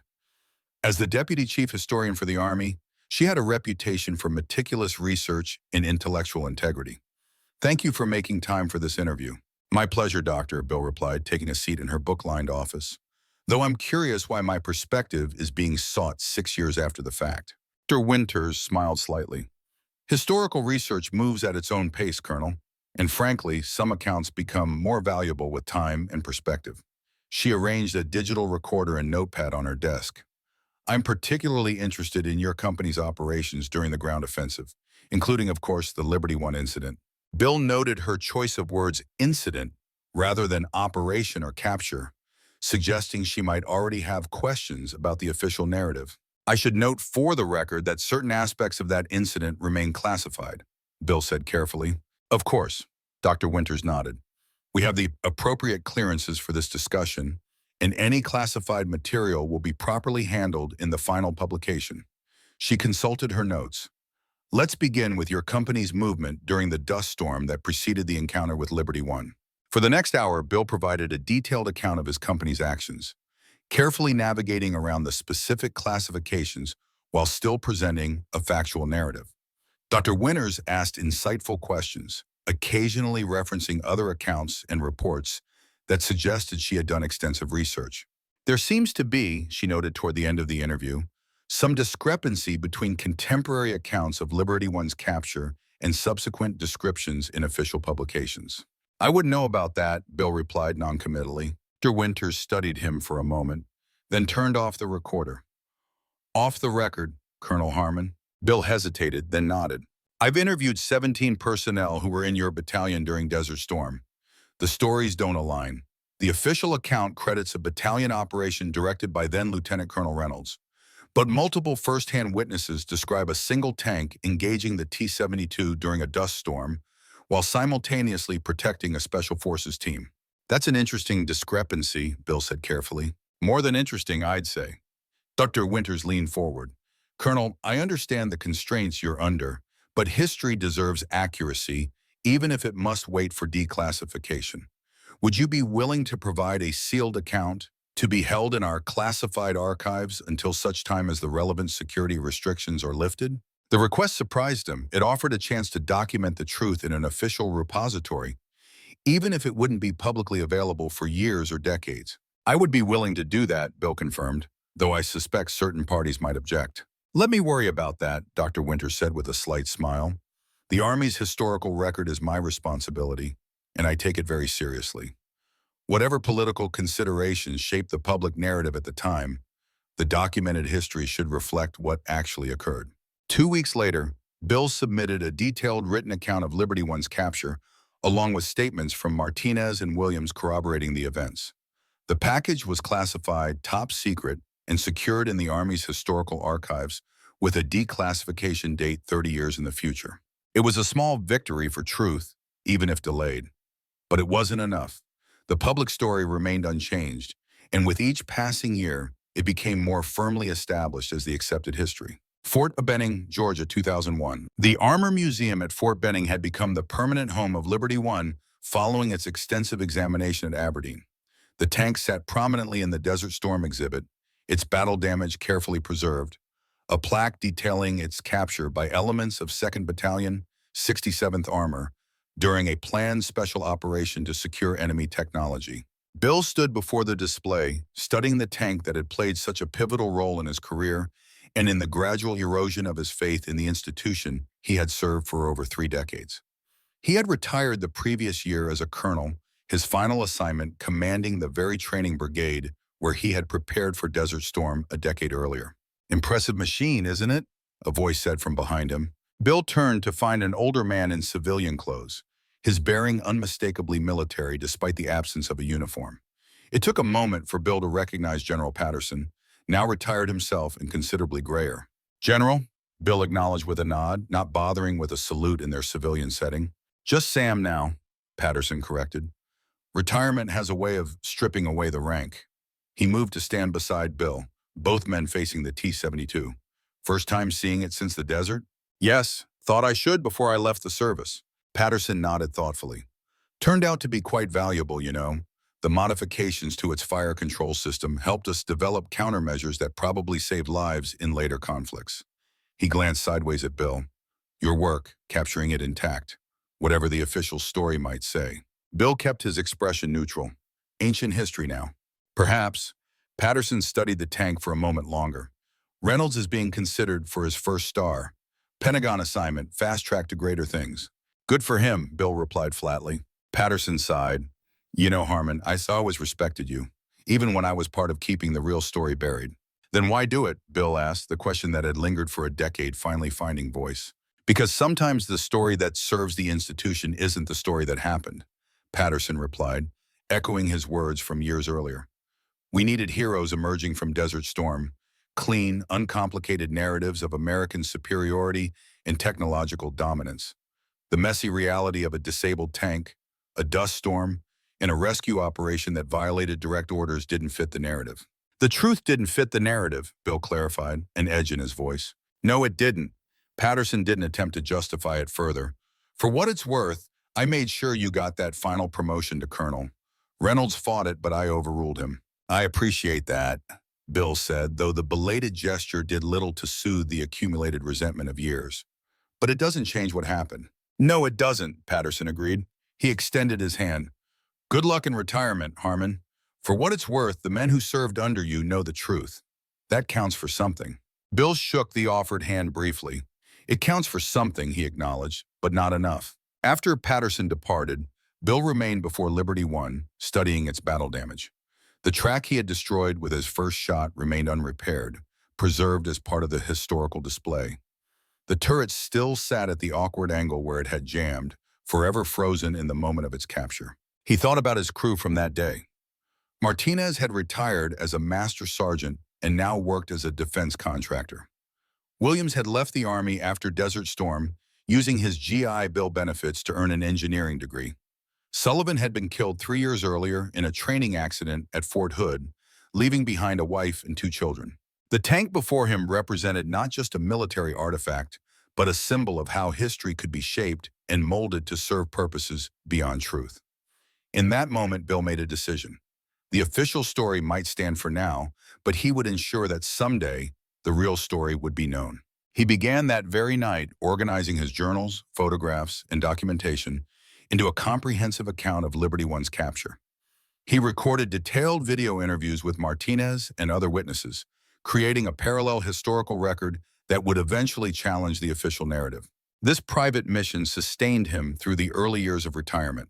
While he built a new life as a consultant for defense firms and occasionally lectured at the Army War College, his real passion was assembling the evidence that would eventually correct the historical record. The opportunity came from an unexpected direction. In 2005, Bill received a call from a military historian named Dr. Robert Chen, who was researching special operations during Desert Storm for a book on modern warfare. Colonel Harmon, Chen began after introducing himself, I've been interviewing Special Forces veterans about their experiences during Desert Storm, and your name keeps coming up in connection with an incident during a dust storm in February 1991. Bill's interest was immediately piqued. Does it now? Yes, sir. Several operators from 5th Group described being rescued by a tank commander who disabled a T-72 to protect them, then held off an Iraqi armored formation until they could evacuate their wounded. That's an interesting story, Bill replied carefully. What makes it particularly interesting, Chen continued, is that these accounts directly contradict the official history of Liberty One's capture, which credits a battalion operation led by General Reynolds, who was then a lieutenant colonel. Bill remained silent, waiting to see where this was heading. Colonel, I believe there's a significant historical discrepancy here that needs to be addressed. Would you be willing to speak with me about what actually happened that day? Bill thought about the non-disclosure agreements he had signed, the classifications that still technically bound him. But he also thought about the truth that had been buried for almost 15 years, about the credit that his crew deserved, about the historical record that remained distorted. Dr. Chen, he said finally, I would be very interested in speaking with you. But first, there are some documents I think you should see. Fort Benning, Georgia, 2010. The Liberty One display had been updated for the museum's renovation, now featuring an interactive exhibit with video interviews of soldiers who participated in Desert Storm. One video in particular drew Bill's attention, a 3-minute segment featuring Major General Thomas Reynolds discussing his role in capturing the prized Iraqi tank. We identified this particular T-72 as a high-value target based on intelligence, indicating it contained upgraded Soviet systems, Reynolds explained to the camera with practiced confidence. I personally directed the operation to isolate and capture it intact, coordinating artillery and air support to ensure its systems weren't damaged during the engagement. Standing before the screen, Bill felt the old anger rise within him, tempered now by the knowledge that the truth was finally emerging, albeit slowly. Dr. Chen's book, Shadow Warriors, Special Operations in Desert Storm, had devoted an entire chapter to the real story of Liberty One's capture, based on interviews with Bill, Martinez, and several Special Forces operators who had witnessed the events. The book hadn't created the immediate sensation Bill had hoped for. There were too many other stories competing for attention in a nation now embroiled in new wars in Iraq and Afghanistan. But it had planted a seed of doubt in the official narrative, one that was slowly growing within military history circles. More significantly, the statutory classification period for many Desert Storm operations had begun to expire, allowing previously restricted documents to become available to researchers. Dr. Winter's sealed historical account, with its contrasting narrative of Liberty One's capture, had been discovered by a new generation of military historians questioning the simplified stories of America's 100-hour war. As Bill turned away from Reynolds' video, he noticed a young lieutenant studying him with evident recognition. "Colonel Harmon?" the lieutenant asked. "Sir, I'm Lieutenant James Wilson. I've read Dr. Chen's book about your capture of Liberty One." Bill smiled slightly, gratified to hear the tank's capture attributed to him so casually by a young officer. "Nice to meet you, Lieutenant. You have an interest in military history?" "Yes, sir. I'm writing my master's thesis on operational narratives versus ground truth in modern warfare. The Liberty One incident is one of my case studies." "Incident," Bill noted, echoing Dr. Winter's careful terminology from years earlier. "That's a diplomatic way of putting it." Wilson looked uncomfortable. "Sir, if you don't mind my asking, is it true that General Reynolds had explicitly ordered a withdrawal when you engaged the T-72? "That's accurate," Bill confirmed, no longer feeling constrained by the non-disclosure agreements from decades earlier. "At the time, our priority was evacuating wounded Special Forces personnel. The tank capture was incidental to that mission." Wilson glanced toward the exhibit where Reynolds' video continued playing for museum visitors. "It's amazing how the official story took such a different direction." "Not amazing," Bill corrected. "Institutional. The Army needed a certain kind of story coming out of Desert Storm, and the messy reality didn't fit that narrative." "But now the truth is coming out," Wilson noted. "Slowly," Bill agreed. "Truth has a longer timeline than propaganda, Lieutenant, but it usually emerges eventually." That conversation, seemingly minor at the time, proved prophetic. Lieutenant Wilson's thesis, published the following year, became an article in the Army War College Journal, comparing the documented evidence of Liberty One's capture with the narrative that had been promoted for nearly 20 years. The article drew attention within the military community, prompting several veterans to come forward with their own accounts supporting Bill's version of events. By 2015, a movement had begun among military historians to correct the official record. The emerging evidence was too substantial to ignore, particularly after the declassification of additional operation reports and the publication of David Harmon's memoir of his Special Forces career, which included a chapter on his father's role in the Liberty One story. The Army, institutionally resistant to admitting error, initially stonewalled these efforts. But as more evidence accumulated and public interest in the story grew, fueled partly by a documentary film examining the myths of Desert Storm, the pressure became difficult to ignore. Fort Benning, Georgia, 2020. The ceremony was small but significant. In the Armor Museum, before Liberty One itself, a new explanatory plaque was unveiled, acknowledging historical clarifications regarding the tank's capture. The updated text credited Captain William Harmon and the crew of Bravo 66 with disabling the tank while protecting a Special Forces team during a dust storm on February 26, 1991. Bill, now 82, stood with Martinez and Williams beside the tank they had disabled nearly 3 decades earlier. General Reynolds, who had declined an invitation to attend, had issued a brief statement acknowledging that the fog of war and subsequent reporting processes may have resulted in incomplete accounts of the incident. It wasn't a full admission, but it was as close to vindication as Bill had expected to receive in his lifetime. As he traced his fingers over the new plaque, feeling the engraved letters of his name where for decades another story had been told, he felt a complex mix of emotions. Satisfaction, yes, but also a lingering sadness for the years when the truth had been buried. Colonel David Harmon, now himself approaching retirement after a distinguished career in Special Forces, stood beside his father, their relationship having deepened in recent years as they worked together to correct the historical record. "Never thought I'd see this day," David said quietly. "Truth has a way of surfacing," Bill replied, "even if it takes 30 years. After the ceremony, as the small crowd dispersed, Bill remained alone with Liberty One, studying the battle damage that had been preserved all these years. The tank represented so much more than just an enemy vehicle captured in combat. It symbolized the complex relationship between truth, institutional narratives, and the actual experiences of soldiers on the ground. He placed his hand on the cold metal of the turret, feeling a connection to that distant day in the desert when a split-second decision had altered the course of his life and career. In that moment, he had acted not for recognition or advancement, but because Americans needed help and he was in a position to provide it. That, he reflected, was the real story worth preserving, the story of soldiers doing what needed to be done, regardless of orders or protocols or the narratives that would later be constructed around their actions. It was the human story beneath the official accounts, the ground truth that had finally, after decades, found its place in the historical record. Arlington National Cemetery, 2023. "So that's it?" Tommy asked, his young face serious as he processed the story his grandfather had shared. "They finally admitted the truth?" "Partially," Bill replied, rising stiffly from the bench. The afternoon had waned, shadows lengthening across the cemetery grounds. The museum plaque was changed. Some books have been updated, but the story that most people know, the one that was repeated for decades in official accounts and media reports, that story remains powerful. "But you know the truth," Tommy said, "and now I do too." Bill smiled, resting his hand on his grandson's shoulder. "That's why I brought you here today, because stories matter. The ones in history books, yes, but even more importantly, the ones we pass down person to person, the unvarnished truth of what actually happened." They began walking slowly toward the cemetery exit, passing row upon row of white headstones, each representing another story, another life, another truth. "You know," Bill continued, "your father is retiring next month after 30 years of service. Like me, he's seen how the official story sometimes differs from what actually happened on the ground. But he's never let that stop him from doing what's right when it matters most." Tommy nodded, his expression thoughtful. "Is that why you wanted to visit Arlington today? To tell me this story?" "Partly," Bill admitted, "but also because of something else."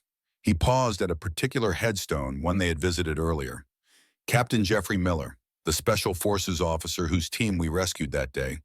He died in Afghanistan in 2010, leading his men just as courageously as he had in Iraq. Tommy read the inscription on the stone. "He saved many, led always by example, and spoke truth regardless of cost." Miller was one of the first to come forward about what really happened with Liberty One, Bill explained.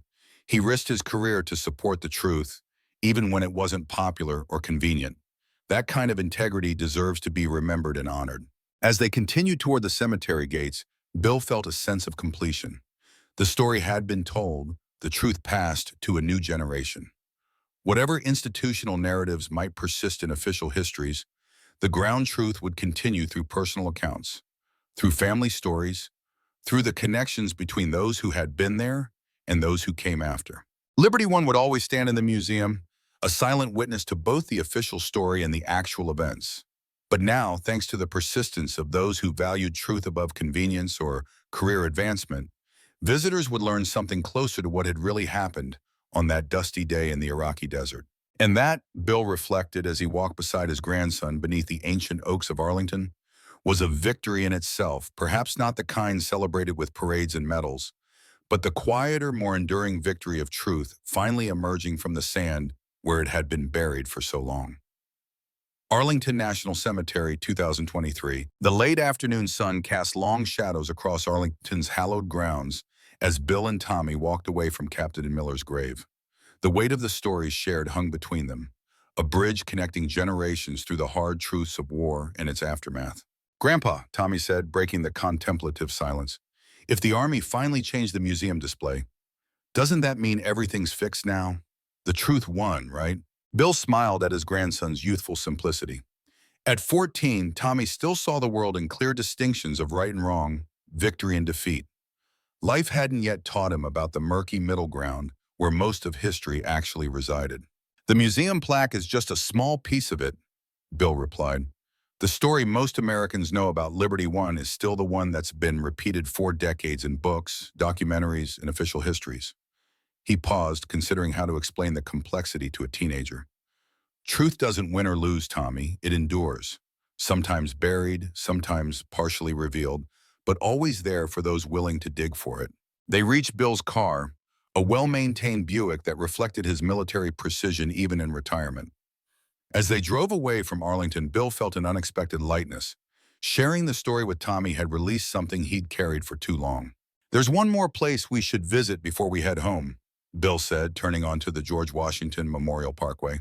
"Where?" Tommy asked, looking up from his phone. "The National Archives. There's something there I think you should see." The massive archives building stood as it had for nearly a century, a temple to America's documented history. Bill led Tommy through security and into a special research room where a staff member was waiting for them. "Colonel Harmon," the archivist greeted him warmly. "Everything's ready as you requested." On a table lay a thick folder marked with declassification stamps and archival reference numbers. Bill gestured for Tommy to sit beside him as the archivist discreetly withdrew to give them privacy. "2 years ago," Bill explained, "the final classified documents related to Desert Storm were released under the 30-year rule, including these." He opened the folder to reveal operational maps, handwritten notes, and official reports. On top lay a report titled Technical Assessment of Iraqi T-72M1 Modified, Vehicle Designation Liberty One Acquisition and Recovery Operations. "This is the complete, unredacted account," Bill said, his finger tracing the classification markings that had once restricted these documents. "The real story, as documented by intelligence officers who examined the tank after we got it back to base." Tommy leaned forward, his eyes widening at what he saw. The report's executive summary clearly stated that initial disablement of the target vehicle was accomplished by Bravo 66 CPT William Harmon commanding during an unauthorized but effective defensive action to protect special operations personnel. "They knew," Tommy said, looking up at his grandfather. "They knew all along." "Of course they did," Bill replied without bitterness. "The technical analysis made it clear. The damage patterns could only have come from our position, not from where Reynolds claimed to have engaged the tank." Tommy flipped through more pages, scanning documents with a teenager's impatience.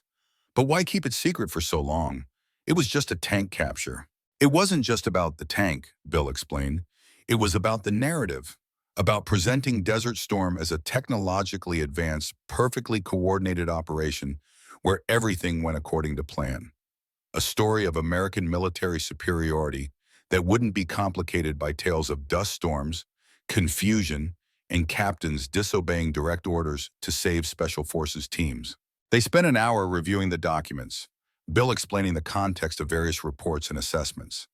The folder contained not just the technical analysis of Liberty One, but the complete operational history, including communications logs that confirmed Reynolds had indeed ordered Bill to abandon his position, contradicting 30 years of official accounts. "These records will be preserved here forever," Bill said as they prepared to leave. "The truth about Liberty One is now part of our nation's permanent historical record, available to any researcher or historian who wants to know what really happened." As they drove home through the Virginia countryside, Tommy was unusually quiet, processing everything he'd learned. Finally, he asked, "Why didn't you fight harder to tell the truth back then? You could have gone to the newspapers or something." Bill considered the question carefully. "I was a soldier, Tommy. I'd taken oaths to follow orders and protect classified information. Breaking those oaths, even for the sake of truth, wasn't something I could do lightly." He paused. "And there were other considerations. Your father's career in Special Forces, the potential impact on the men who served under me. Sometimes preserving the greater good means accepting personal injustice." "That doesn't seem fair," Tommy said with the righteous indignation of youth. "Life rarely is," Bill agreed, "but fairness and truth aren't always the same thing. I knew the truth. My crew knew it. The Special Forces team knew it. In the end, that mattered more than public recognition." Bill's phone rang, interrupting their conversation. The caller ID showed David Harmon, Tommy's father, and Bill's son. "Dad?" David's voice came through the car's speakers. "Are you and Tommy still in D.C.?" "Heading home now," Bill replied. "Why?" "I just got a call from General Matthews at the Pentagon. They're reopening the entire Liberty One file. Apparently some reporter has been digging into it, got access to the newly declassified documents. Matthews wanted to give you a heads up that this might become a big story in the coming weeks." Bill felt a surge of conflicting emotions: surprise, vindication, and an unexpected anxiety about having the story he'd guarded for so long suddenly thrust into the public eye. "Any idea which reporter?" he asked. "Someone named Rebecca Chen," David replied. "Dr. Chen's daughter, apparently. She writes for the Washington Post." Bill nodded to himself. Robert Chen, the military historian who had first published the true account of Liberty One's capture, had mentioned his daughter following in his footsteps as a journalist. It seemed fitting that she would now bring the story to a broader audience. "Thanks for letting me know," Bill said. "We'll be home in a couple of hours." After ending the call, Bill noticed Tommy watching him with curiosity. "Is this good news, Grandpa?" Bill considered the question. "It's appropriate. The truth finding its way into the light after all these years." He smiled slightly, "though I suspect General Reynolds won't see it that way." 3 days later, the story broke. The Washington Post Sunday edition featured a front-page headline: "Desert Storm Deception. Ascension, the true story of America's famous captured tank." Rebecca Chen's meticulously researched article laid out the entire history of Liberty One, from its capture by Bill's crew to the decades of official misattribution. The article was comprehensive, drawing on the newly declassified documents, interviews with veterans who had witnessed the events, and statements from military historians who had questioned the official narrative for years. It painted a damning picture not just of Reynolds' false claims, but of an institutional willingness to perpetuate a known falsehood for the sake of a cleaner, more heroic narrative. Bill's phone began ringing early that morning and didn't stop. Old comrades, military journalists, documentary producers all wanted to speak with the man at the center of what was rapidly becoming a national conversation about military history and institutional integrity. By midweek, the major television networks had picked up the story. Bill found himself reluctantly agreeing to a limited number of interviews, concerned that without his participation, the narrative might once again drift away from the truth. "CNN is waiting, Colonel," a young producer said, guiding Bill to a chair in his living room, now transformed into an impromptu television studio with lights, cameras, and microphones. "Just a few minutes more," Bill replied, adjusting his tie. Even at 85, he maintained the crisp appearance of a military officer, his posture straight, his uniform of blue blazer and gray slacks immaculate. The interview began with predictable questions about the tank capture itself, which Bill answered with the precise clarity of a man who had replayed those moments in his mind for decades. But then the conversation shifted. "Colonel Harmon," the interviewer asked, "many would have fought harder against this historical injustice. Some might have gone to the press, risked their career to set the record straight. Why did you wait so long?" Bill considered his response carefully, aware that his words would reach millions. "I was a soldier first," he began. "I believed in the chain of command, in the system, flawed though it sometimes was, and I believe that truth, real truth, doesn't require immediate vindication. It endures." "But surely the recognition rightfully belonged to you and your crew," the interviewer pressed. "Recognition wasn't why we did what we did that day," Bill replied firmly. "We acted to protect American soldiers who needed help. That was our duty, not capturing enemy equipment or earning medals. Still, General Reynolds built his career on taking credit for your actions. Doesn't that bother you?" Bill paused. Reynolds, now in his 70s, had issued a brief statement claiming memory lapses due to the fog of war and declining further comment. The man who had once seemed so powerful, so threatening to Bill's career, now appeared diminished by the exposure of his decades-long deception. "What matters to me," Bill said finally, "is that the men who were there that day, the Special Forces team we protected, my tank crew, the soldiers who fought alongside us, their contributions are now properly recognized. History should reflect what actually happened, not what was convenient for the narrative at the time." The interview concluded, and as the crew packed their equipment, Bill's phone rang again. The caller ID showed a number he didn't recognize. "Colonel Harmon," a familiar voice said when he answered. "Thomas Reynolds." Bill felt a jolt of surprise. He hadn't spoken directly with Reynolds in nearly 20 years. "General," he acknowledged, keeping his tone neutral. "I've been watching your interviews," Reynolds said, his voice lacking the authoritative confidence Bill remembered. "You've been remarkably restrained in your comments." "The facts speak for themselves," Bill replied. "I don't see a need to add personal judgments." There was a long pause before Reynolds continued. "I've been asked to issue a more comprehensive statement. The Pentagon is concerned about institutional damage from this story." "And what will this statement say?" Bill asked, though he suspected he already knew. "A recognition of historical inaccuracies in previous accounts. An acknowledgement of your role and your crew's actions. Nothing that directly contradicts the documentary evidence, obviously." Reynolds' tone held a hint of the calculating, political mind that had once outmaneuvered Bill so effectively. "I thought perhaps we might coordinate our public comments for the good of the service." The request was so typical of Reynolds that Bill almost laughed. Even now, faced with irrefutable evidence of his decades of deception, the man was trying to manage the situation, to minimize damage to himself by appealing to Bill's sense of institutional loyalty. "I think it's best if we each speak our own truth, General," Bill replied evenly. "After 30 years, anything less would be inappropriate." Reynolds didn't immediately respond, and Bill could almost see him calculating his next move. "You know," he finally said, "I actually believed I was doing the right thing back then. The story the public needed about Desert Storm was one of technological superiority and flawless execution. Your improvisation didn't fit that narrative." "It wasn't about narrative," Bill said, a hint of steel entering his voice. "It was about American soldiers who needed help and doing what was necessary to provide it." "Yes, well," Reynolds sounded uncomfortable. "History is complicated, isn't it?" "Not as complicated as some make it," Bill answered. "Good day, General." He ended the call, feeling a sense of closure that decades of silence had never provided. Whatever statement Reynolds ultimately issued, whatever rationalizations he offered, the truth was now firmly established in the public record. The media storm continued for several weeks. The Army, recognizing the inevitability of the story's spread, announced a formal review of the Liberty One historical record. Military historians appeared on news programs discussing the implications of the revelation, often using it to question other official accounts of modern military operations. For Bill, the most meaningful response came not from the media or the military establishment, but from the men who had been there that day.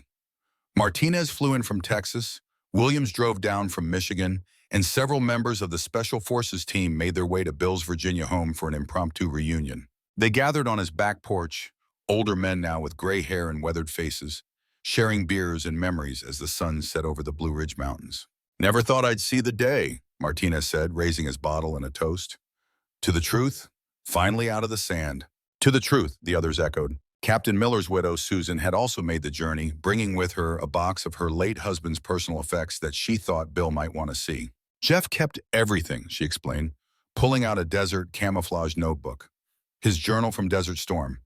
He wrote about that day, about how your tank appeared out of the dust storm like some kind of miracle." Bill accepted the journal with reverence, feeling the weight of another man's memories in his hands.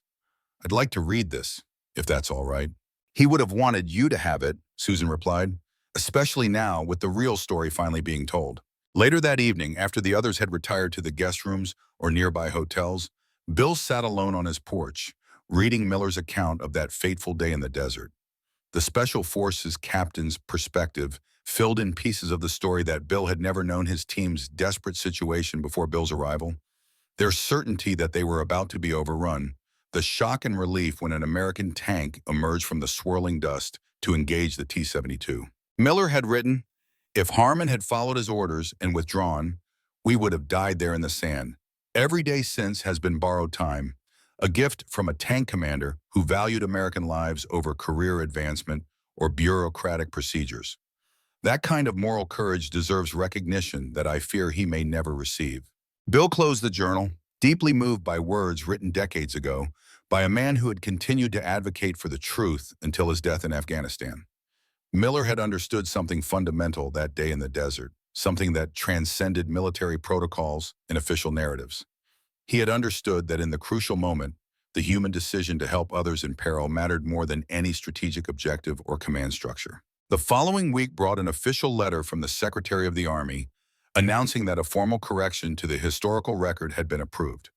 Liberty One's capture would be officially attributed to Captain William Harmon and the crew of Bravo 66 while engaged in the protection of special operations personnel during combat operations on February 26, 1991. More significantly, the letter informed Bill that he was to be awarded the Distinguished Service Cross, the nation's second highest military decoration, for his actions that day. The award, denied at the time due to the conflicting narratives about the incident, would be presented at a ceremony at the Pentagon the following month. David called as soon as he heard the news. "Congratulations, Dad," he said, genuine pride in his voice. "It's long overdue." "It feels strange," Bill admitted, "being recognized now after all these years." "Truth has its own timeline," David replied, echoing Bill's words to Tommy. "Sometimes it takes decades, but it finds its way out." The ceremony at the Pentagon was more elaborate than Bill had expected. The Secretary of the Army presided, with numerous generals and officials in attendance. Martinez and Williams were there, as were several of the Special Forces operators who had been rescued that day. Tommy sat proudly in the front row, watching as his grandfather finally received the recognition he had earned 32 years earlier. As the secretary pinned the Distinguished Service Cross to Bill's chest, he leaned in and said quietly, "This is as much about correcting our institutional failure as it is about recognizing your courage, Colonel. The Army owes you an apology along with this medal." Bill nodded in acknowledgement, appreciating the candor. As he turned to face the audience and the cameras, he saw a familiar figure at the back of the room. Reynolds, in civilian clothes, watching the ceremony with an unreadable expression. Their eyes met briefly across the crowded room, a silent acknowledgement of the long arc that had brought them both to this moment. When invited to speak, Bill kept his remarks brief and focused not on his own actions, but on the broader significance of the day's recognition.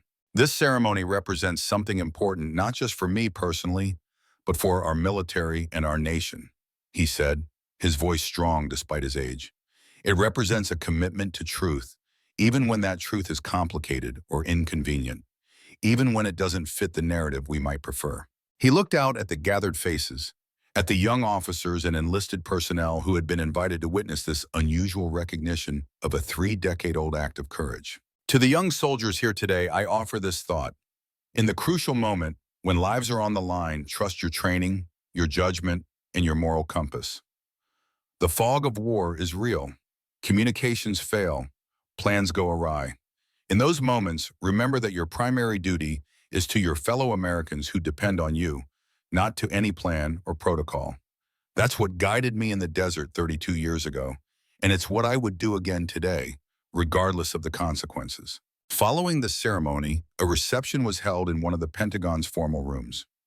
Bill found himself approached by current and former military leaders, many expressing admiration for both his actions during Desert Storm and his patience in waiting for the truth to emerge. As the event was winding down, Bill found a moment of quiet in a corner of the room. Reynolds approached, 2 glasses of whiskey in hand. He offered one to Bill, who accepted it with a nod of acknowledgement. "Congratulations, Harmon," Reynolds said, raising his glass slightly. "Well deserved."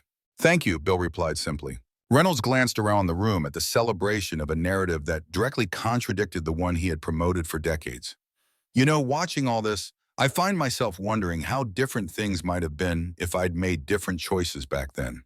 "For both of us," Bill agreed.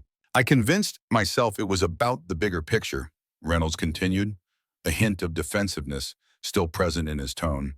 "About what the country needed to hear about Desert Storm, a clean victory, American technological superiority triumphant. And your career advancement was just a fortunate side effect?" Bill couldn't resist asking. Reynolds had the grace to look slightly abashed. "I won't pretend that wasn't a factor. We're all human, Harmon." "Yes, we are," Bill agreed, "which is why the truth matters.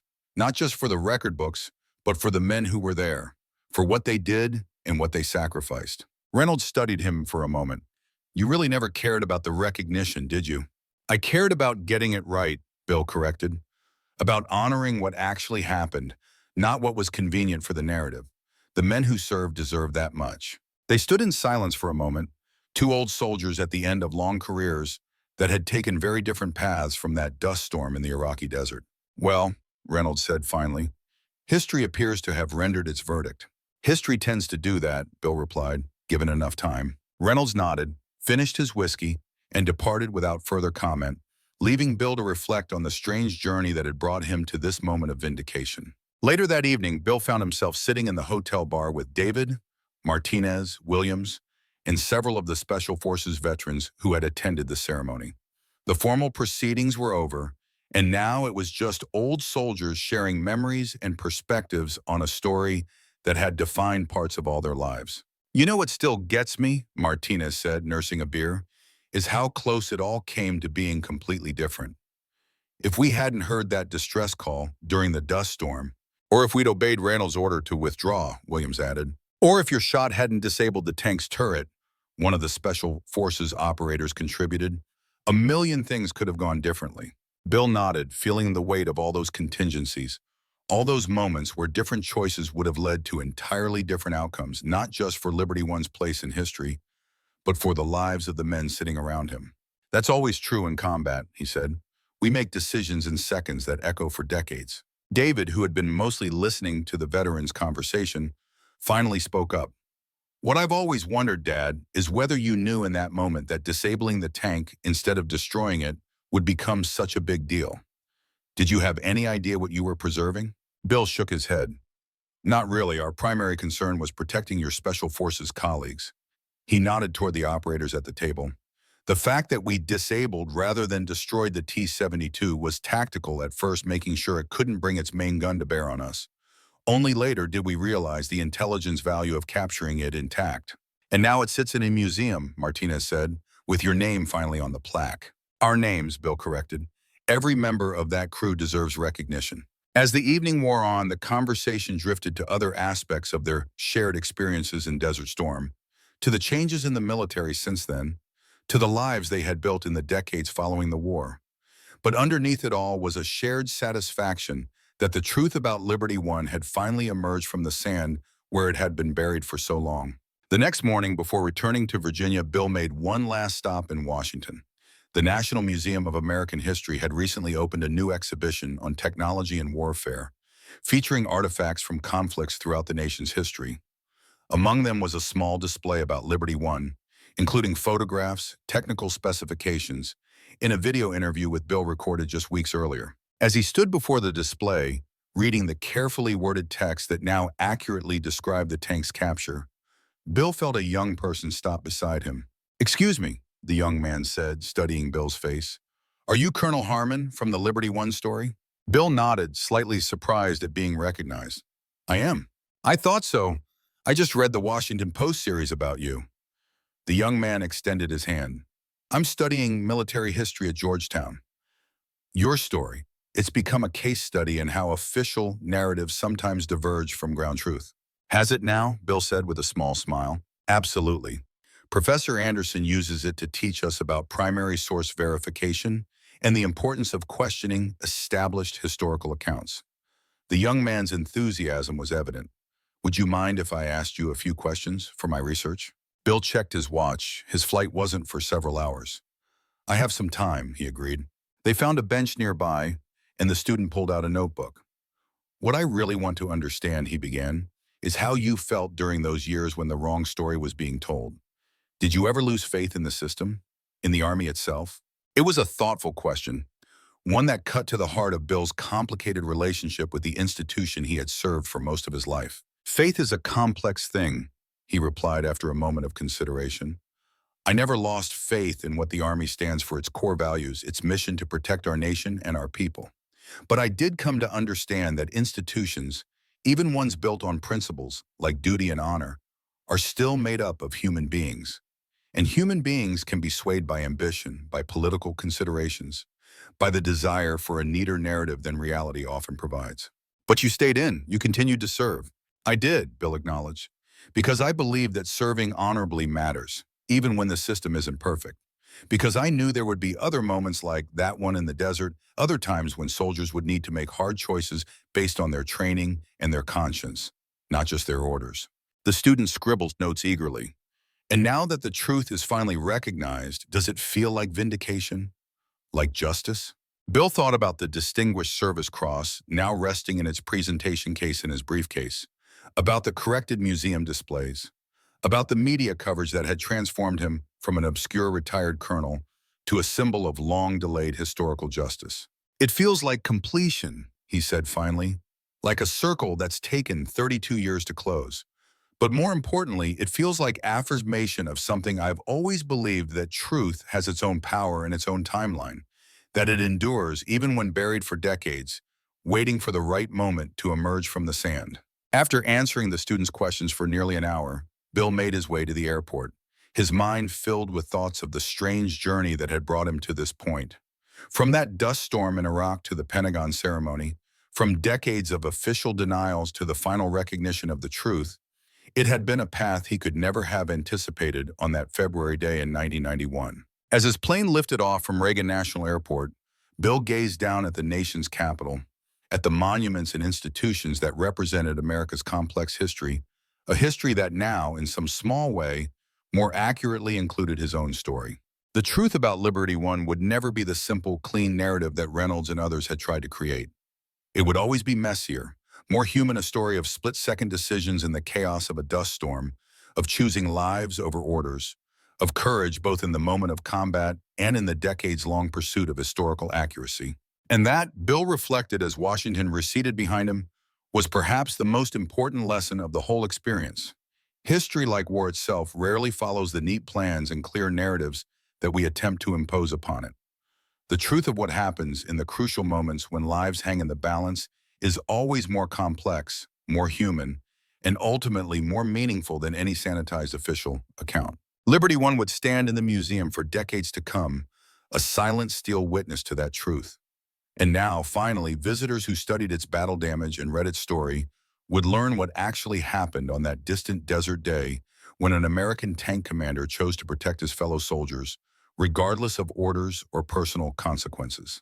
The truth, so long buried in the sand, had finally risen to take its rightful place in history. Arlington National Cemetery, 1 year later. Bill stood once again before Captain Miller's grave, this time accompanied not just by Tommy, but by David as well. The 3 generations of Harmon men had come to pay their respects on the anniversary of the Pentagon ceremony, where Bill had finally received the Distinguished Service Cross. In the years since the truth about Liberty One had emerged, much had changed. The story had become the subject of a best-selling book, a documentary film, and numerous academic articles examining how and why the false narrative had persisted for so long.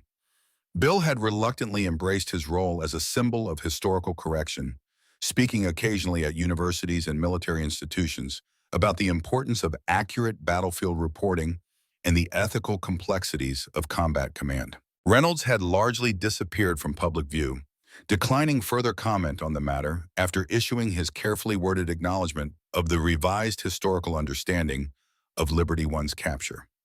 His legacy, once seemingly secure, had been permanently altered by the revelation of his decades-long deception. "I brought something for Captain Miller," Tommy said, placing a small Desert Storm service medallion at the base of the headstone. The teenager had developed a deep interest in military history since learning his grandfather's story, collecting artifacts and reading extensively about modern warfare. Bill nodded approvingly. He would appreciate that. Miller never stopped advocating for the truth, even when it seemed like no one was listening. They stood in respectful silence for a moment, each lost in his own thoughts. Then David spoke, his voice thoughtful. "You know, Dad, I've been thinking about what you always told me about that day in the desert, about how in the crucial moment you have to trust your training, your judgment, and your moral compass." He paused. "That's guided my entire career, even when I couldn't tell you about the operations I was involved in." "It's a lesson worth passing down," Bill replied, glancing at Tommy, "especially in a world where the lines between right and wrong, between truth and narrative, seem increasingly blurred." As they turned to leave, Bill took one last look at Miller's grave, feeling a connection to the Special Forces captain that transcended death, a shared commitment to truth that had ultimately prevailed against institutional resistance and political convenience. "In the end," he said quietly to David and Tommy, "what matters isn't what the history books initially record. What matters is what actually happened, the choices we make when lives are on the line, the courage to act according to our deepest values rather than expediency or self-interest. And the persistence to ensure the truth eventually comes to light," David added, "even if it takes 30 years.